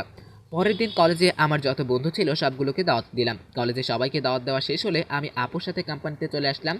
আপু সবাইকে কনফারেন্স রুমে ডাকলো। লেডিস অ্যান্ড জেন্টলম্যান, আজকে আপনাদেরকে যে জন্য আমি কনফারেন্স রুমে ডাকলাম তা হলো, আপনারা তো হয়তো এখন জেনে গিয়েছেন সবাই, 1 সপ্তাহ পর আমার বিয়ে। তাই আমি এটা ডিসিশন নিয়েছি যে আজকে থেকে আমার ছোট ভাই এই কোম্পানির দেখাশোনা করবে। আমি আশা করব আমাকে যতটা সাপোর্ট করেছেন আপনারা সবাই ওকেও এইভাবেই সাপোর্ট করবেন। আপু ওনার কোম্পানির সকল দায়িত্ব আমার হাতে দিয়ে দিল। আপু, আমি কি পারবো কোম্পানি সামলাতে? তোকে যে পারতেই হবে, তোকে একদিন অনেক বড় লোক হতে হবে। এবার দেখতে দেখতে আপুর বিয়েটাও হয়ে গেল। বিয়েতে আমি সকল কোম্পানির লোককে দাওয়াত করে দিয়েছি, সাথে আমার বন্ধুদেরকেও। মাসুমাও এসেছিল বিয়েতে। এখন আমি কোম্পানি দেখাশোনা করি আর কলেজে পড়াশোনা করি। আজকে সকল কর্মচারীকে কনফারেন্স রুমে ডেকে আনলাম, আমি ওদের সাথে কিছু আলোচনা করব। তাই স্যার আমাদের কেন ডেকেছেন এখানে? এই কয়েকদিনে আমি কোম্পানিতে একটা জিনিস খেয়াল করেছি। তোমরা যে গোলা মালা আগে বানাচ্ছ ওগুলো সব একটা বক্সে রেখে দাও, আর পরে যেগুলো বানাবা সেটাও আবার ওইটার উপরে রেখে দাও। এরকম করলে তো হবে না। স্যার আমাদের কোম্পানিতে স্টোরের জায়গা কম, সেজন্য স্যার এরকম করতে হয়। আজকে থেকে আর ওরকম চলবে না। ব্যাক সাইডে যে জায়গাটা আছে তোমরা ওই জায়গাটাকে স্টোর হিসেবে ব্যবহার করতে পারো।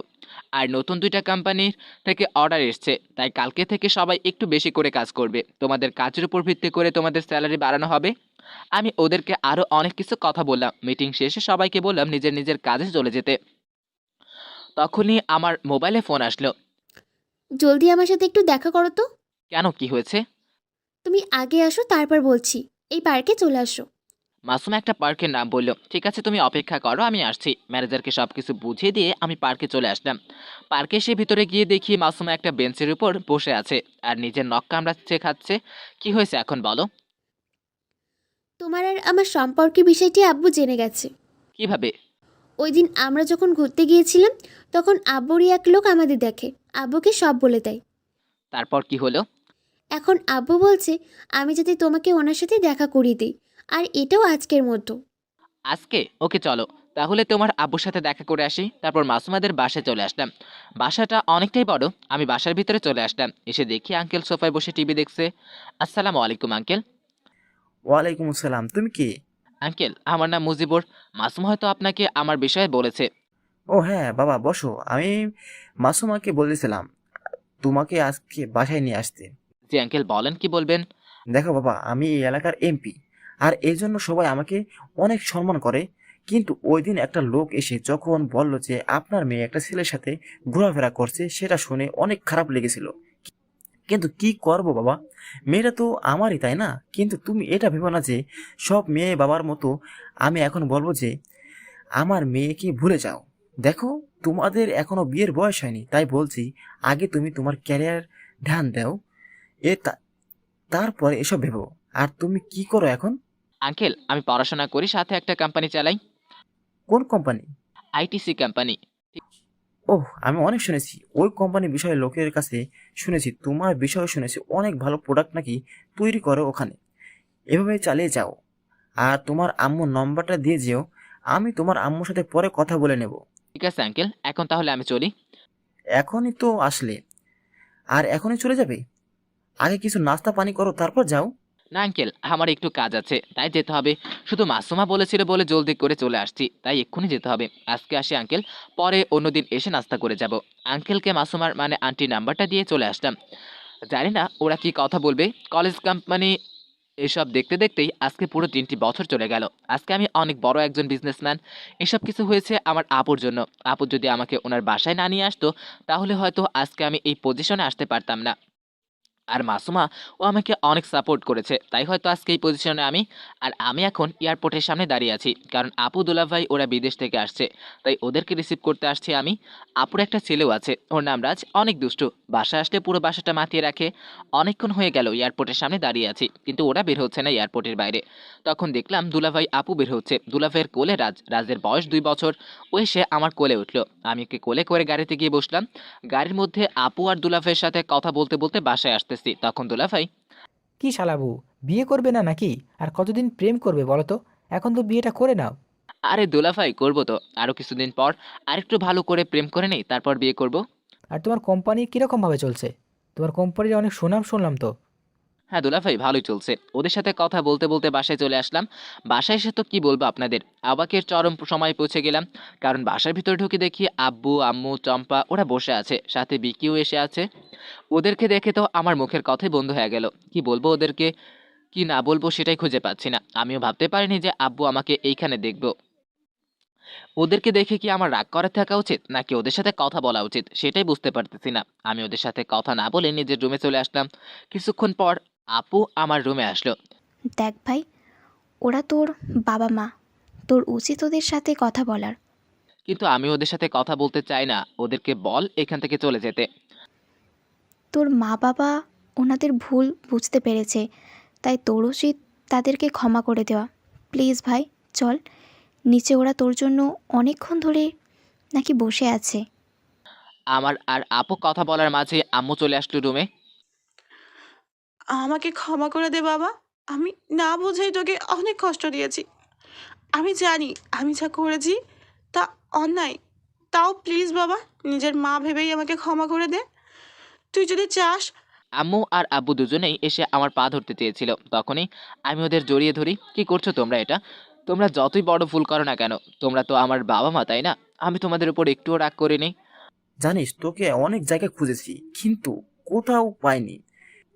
ওই দিন যখন বিকি তোর সাথে কলে কথা বলছিল তখন আমি শুনে নেই ওর কথা, আর আমি বুঝতে পারি বিকি হয়তো তোর সাথে যোগাযোগ করে, তাই ওকে অনেক বুঝিয়ে শুনিয়ে ওকে নিয়ে আজকে এখানে আসলাম। তুই আমাদের ক্ষমা করে দে বাবা।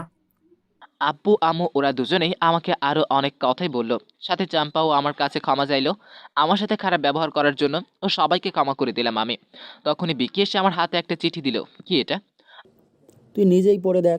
আমি চিঠিটা খুলে দেখলাম আমার পুরনো স্কুল থেকে পাঠিয়েছে, সকল পুরনো ছাত্রছাত্রীদের নিয়ে কি যেন একটা অনুষ্ঠান করবেন। আমি পুরো চিঠিটা পড়লাম। তখনই আপু জিজ্ঞেস করলো, কিসের চিঠি এটা? বিকি তোকে এই চিঠিটা দিয়েছে? আমাদের স্কুলের হেড স্যার তোকে এটা দিতে বলেছিল। কখন? এখানে আসার সময় ওনার সাথে রাস্তায় দেখা হয়, তাই উনি এটা আমাকে দেয়। উনি কি করে জানলো তোর সাথে আমার যোগাযোগ আছে? একদিন দোকানে বসে তোর সাথে কথা বলার সময় স্যার সব শুনে নেয়, তারপর তোর বিষয়ে সব খোঁজ খবর নেয়। তো এখন বল, এটা কার চিঠি, কিসের চিঠি?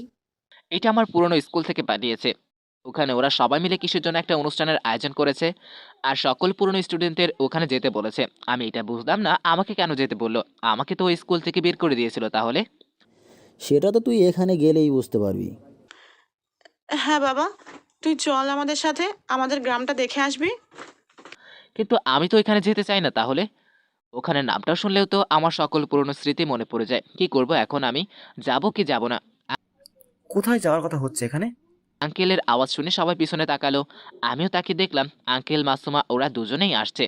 আঙ্কেল আব্বু আম্মুকে ছিলেন, তাই জিজ্ঞেস করলো আন্টিকে ওনারা কে। আন্টি আঙ্কেলকে সব খুলে বলল। মাসুমা যখন শুনলো ওরা আমার আব্বু আম্মু, তখন এসে আব্বু আম্মুকে সালাম করলো। বেঁচে থাকো মা।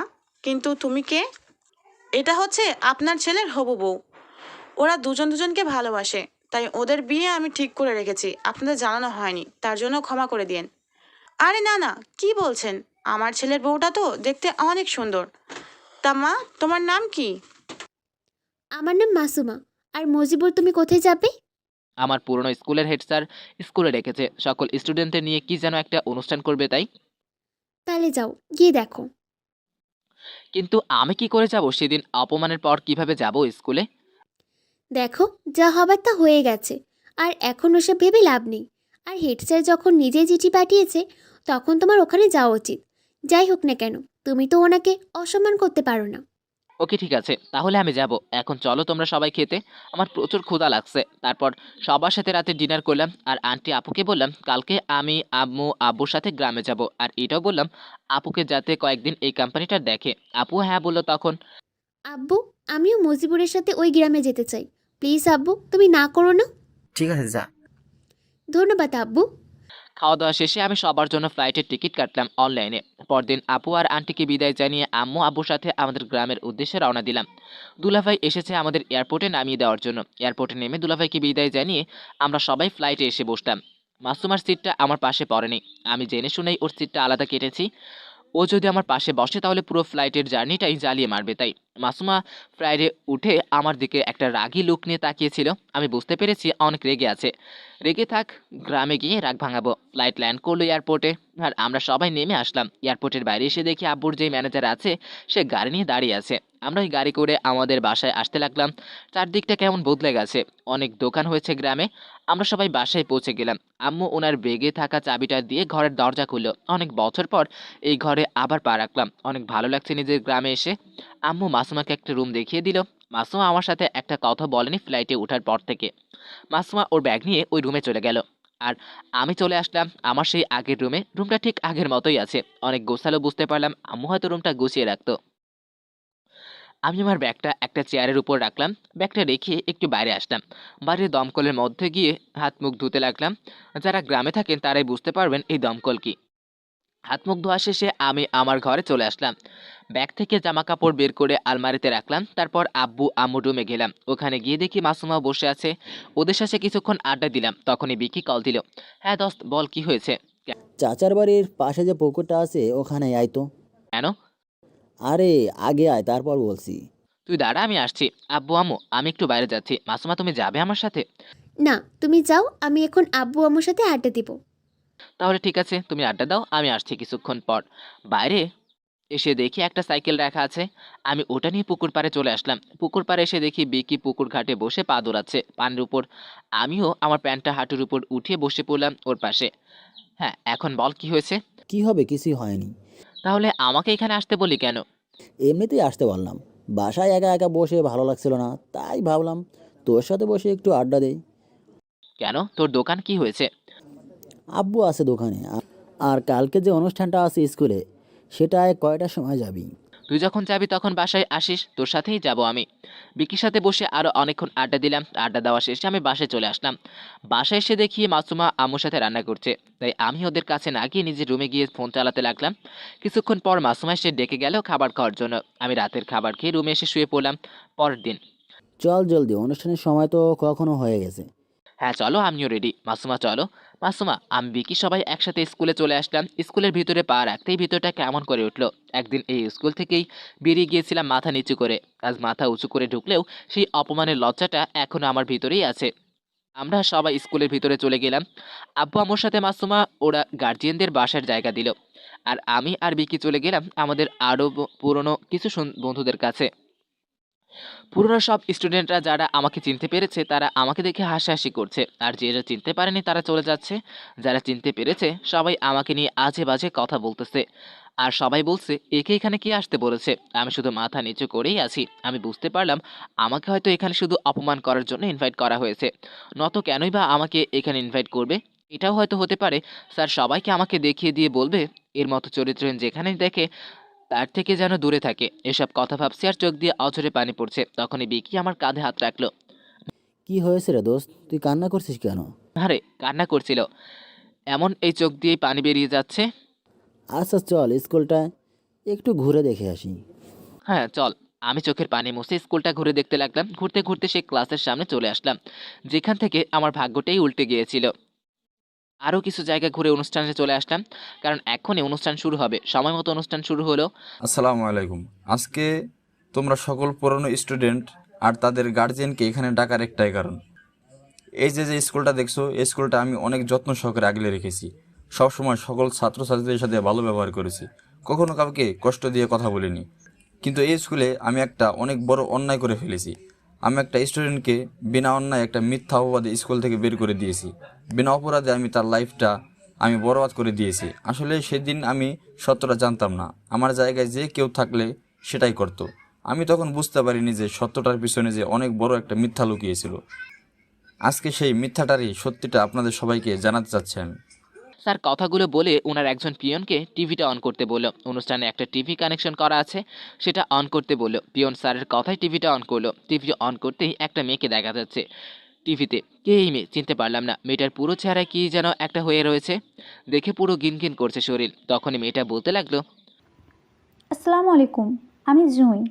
আমাকে এভাবে দেখে হয়তো কেউ চিনতে পারছে না, তাই তো? কিন্তু আমার নামটা কে হয়তো চেনেন। আপনারা সবাই জানেন আমার সাথে স্কুলে একটা ঘটনা ঘটেছিল, কিন্তু আপনারা যেটা জানেন সেটা সম্পূর্ণ ভুল জানেন। ওই দিন সত্যটা কিছু অন্যটাই ছিল। মজিবুর ও ছিল এই স্কুলের ফার্স্ট বয়। ওর জন্য নাকি কোনো ছেলে মেয়ের প্রথম আসতে পারতো না। কিন্তু আমি অনেক জেদি মেয়ে ছিলাম। আমি সবসময় এটা ভাবতাম, কেন কারোর সাথে প্রতিযোগিতায় করব? সামনের মানুষটাকে যদি সরিয়ে দিই তাহলে তো আর প্রতিযোগিতা করতে হবে না। কিন্তু আমার এই ভাবনাটা যে কারো জীবনটা বরবাদ করে দেবে সেটা কখনো ভাবিনি। ওই দিন মজিবুর যখন স্কুলে আসে, তারপর জুই ওই দিনের সকল ঘটনা খুলে বলল। আপনারা তো জানেনই, তাই আর বললাম না। আমি আমার ভুলের শাস্তি পেয়েছি। আমার সেই ভুলের জন্য আল্লাহ আমাকে এই মরণকেতু রোগ দিয়েছি, যার জন্য কেউ এখন আমার পাশেও আসে না। আমি জানি না আমি আর কতদিন বাঁচব। মরে যাওয়ার আগে মজিবুরের কাছে ক্ষমা চাইতে চেয়েছিলাম। অনেকের কাছেই খোঁজ নিয়েছি মজিবুরের, কিন্তু ওকে কোথাও খুঁজে পাইনি। তাই আমি আজকে এই ভিডিও রেকর্ডিংটা করছি। জানি না এই ভিডিওটা মুজিবুর তোমার কাছে যাবে কি না। যদি ভিডিওটা দেখো তাহলে প্লিজ আমাকে ক্ষমা করে দিও। তোমার পা ধরে ক্ষমা চাওয়ার শক্তিটাও এখন আল্লাহ আমার কাছ থেকে কেড়ে নিয়েছে। প্লিজ আমাকে ক্ষমা করে দিও। তুমি যদি ক্ষমা না করো তাহলে মরার পরেও আল্লাহ আমাকে ক্ষমা করবে না। এইটুকু বলতে ভিডিওটা শেষ হয়ে গেল, আর আমি না চাইতেও চোখ দিয়ে পানি পড়ছে। আজকে মনে হচ্ছে বুকের উপর থেকে অনেক বড় একটা পাথর নেমে গেল। আজকে নিজেকে অনেক গর্বিত মনে হচ্ছে। জুয়েল অবস্থাটাও দেখে অনেক খারাপ লাগছে। অনুষ্ঠানের বসে থাকা সকল মানুষ আমার দিকে তাকিয়ে আছে। আমি আব্বু আম্মুর দিকে তাকিয়ে দেখলাম ওদের চোখ দিয়ে পানি পড়ছে, কিন্তু মুখ থেকে একটা খুশির হাসি ফুটে উঠেছে। তখন হেড স্যার আমাকে স্টেজের উপর ডাকলো। আমি স্টেজের উপর গিয়ে, আসসালামু আলাইকুম স্যার। ওয়ালাইকুম আসসালাম। কেমন আছেন স্যার? হ্যাঁ, আমি ভালো আছি। আর আমাকে ক্ষমা করে দিও মুজিবুর। তোমার উপর যে অন্যায়টা করেছি তার জন্য আমাকে ক্ষমা করে দাও প্লিজ। সি সি স্যার, আপনি সব কি বলছেন? আপনি হচ্ছেন আমার শিক্ষাগুরু। ওই দিন আপনার জায়গায় কেউ থাকলে এই কাজটাই করতো যেটা আপনি করেছিলেন। তার জন্য প্লিজ আমার কাছে ক্ষমা চেয়ে আমাকে অপরাধী বানাবেন না। ঠিক আছে, এখন তুমি সবার উদ্দেশ্যে কিছু বলো। অবশ্যই স্যার। তারপর আমি মাইকের স্পিকারটা হাতে নিলাম আর বলতে লাগলাম, আসসালামু আলাইকুম, আমি মুজিবুর।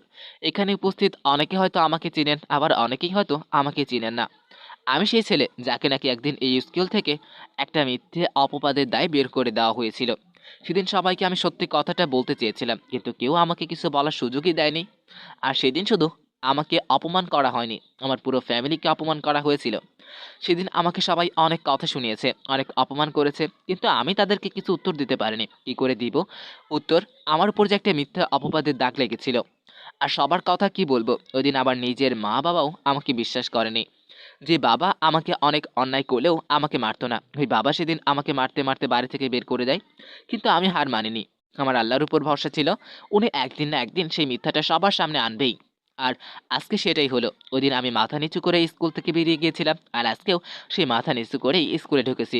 স্কুলে ঢোকার সময় অনেকেই নানান রকমের কথা শুনেছি, কিন্তু আমি ওদের কথার কোনো জবাব দিতে পারিনি, কারণ আমি যে ওদের চোখে দোষী। কিন্তু আমি এখন সবার সাথে চিল্লিয়ে বলছি, আমি দোষী না, আমি কোনো অন্যায় করিনি। আজকে আমার মনের ভিতর থেকে একটা কষ্ট চলে গেল, যে কষ্টটা আমাকে প্রতিনিয়ত কুরে কুরে খাচ্ছিল। আজকে থেকে হয়তো আমার বাবা মা আমাকে নিয়ে গর্ববোধ বোধ করবে। আমি জানি না আমি এখান থেকে চলে যাওয়ার পর এখানে কি হয়েছে। অনেক লোক হয়তো আমার বাবা মাকে নানান রকমের কথা শুনিয়েছে, কিন্তু আজকে থেকে হয়তো আর কথা শোনাতে পারবে না। আর আমার কথা বলি অনেকটাই আমাকে অনেক রকমের কথা শুনিয়েছে, শুধু আমি একটা অপরাধ করেছিলাম বলে। তাই আজকে তাদের উদ্দেশ্যে একটা কথা বলি, কেউ যদি কোনো অপরাধ করে তাকে অপমান না করে তাকে একটু বুঝিয়ে বলার চেষ্টা করুন। কারণ আপনি হয়তো আজকে অপমান করলেও তাকে আপনি অপমান করে ভুলে যেতে পারলেও ও কিন্তু যেই অপমানটা ভুলতে পারে না, প্রতিনিয়ত সেই অপমানটাই তাকে কষ্ট দিয়ে থাকে।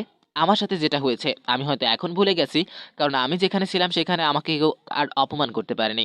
সেই জন্যই হয়তো আমি ভুলে যেতে পেরেছি। কিন্তু আপনারা যাদের অপমান করবেন তারা হয়তো আমার মতো হবে না, যে মিথ্যে অপবাদটা আমার জীবনে একটা কাল হয়েছিল, আর আজকে এই অপবাদটা আমার মাথা থেকে নামলো।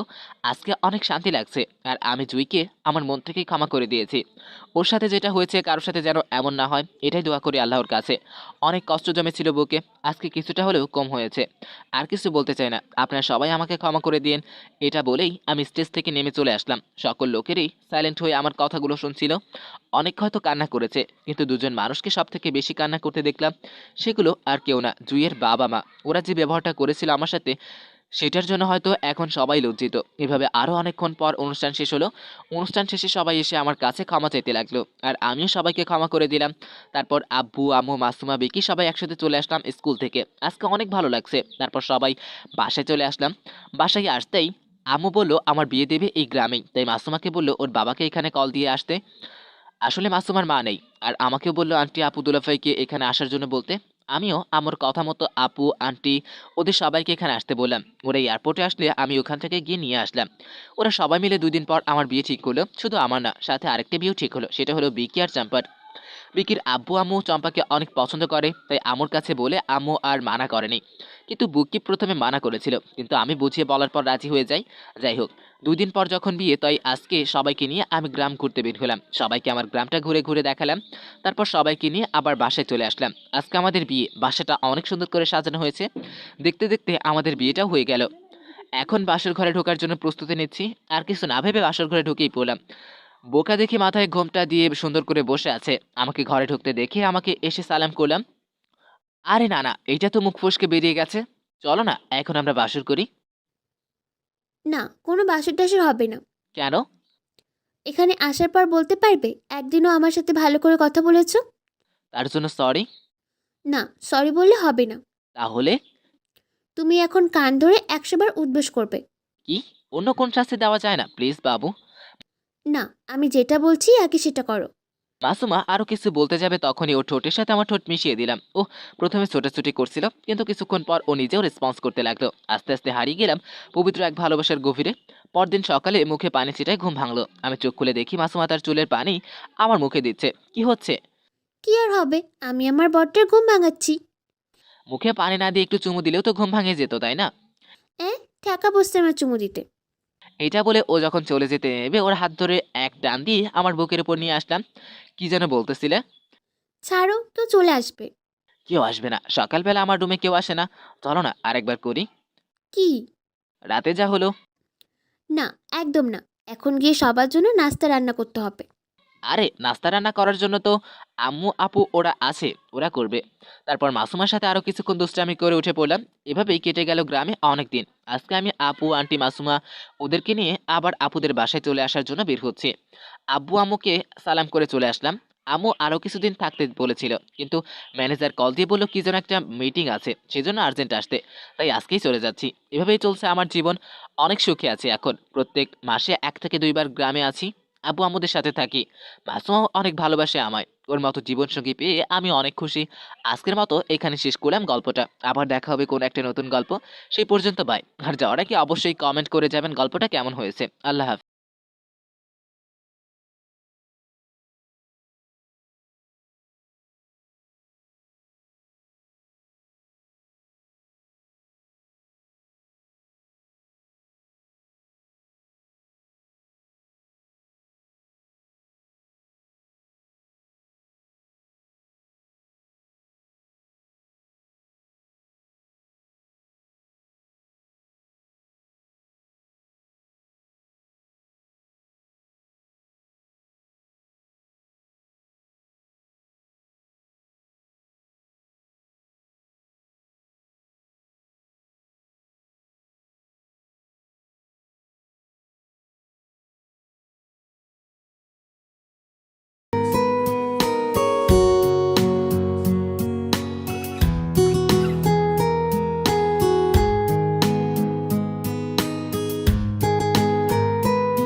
একই সাথে রয়েছি দুজন, একই ডোরে বাঁধা দুটি প্রাণ। ছিড়বে না কভু এ বাঁধন, আসলে আসুক তুফান।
পেয়েছি তোমার, মানব না কোনো বাধায় আর, শুনবো না কারো কথা যে আর, মন্দ বলুক সমাজ।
মঞ্জিল ভালোবাসা।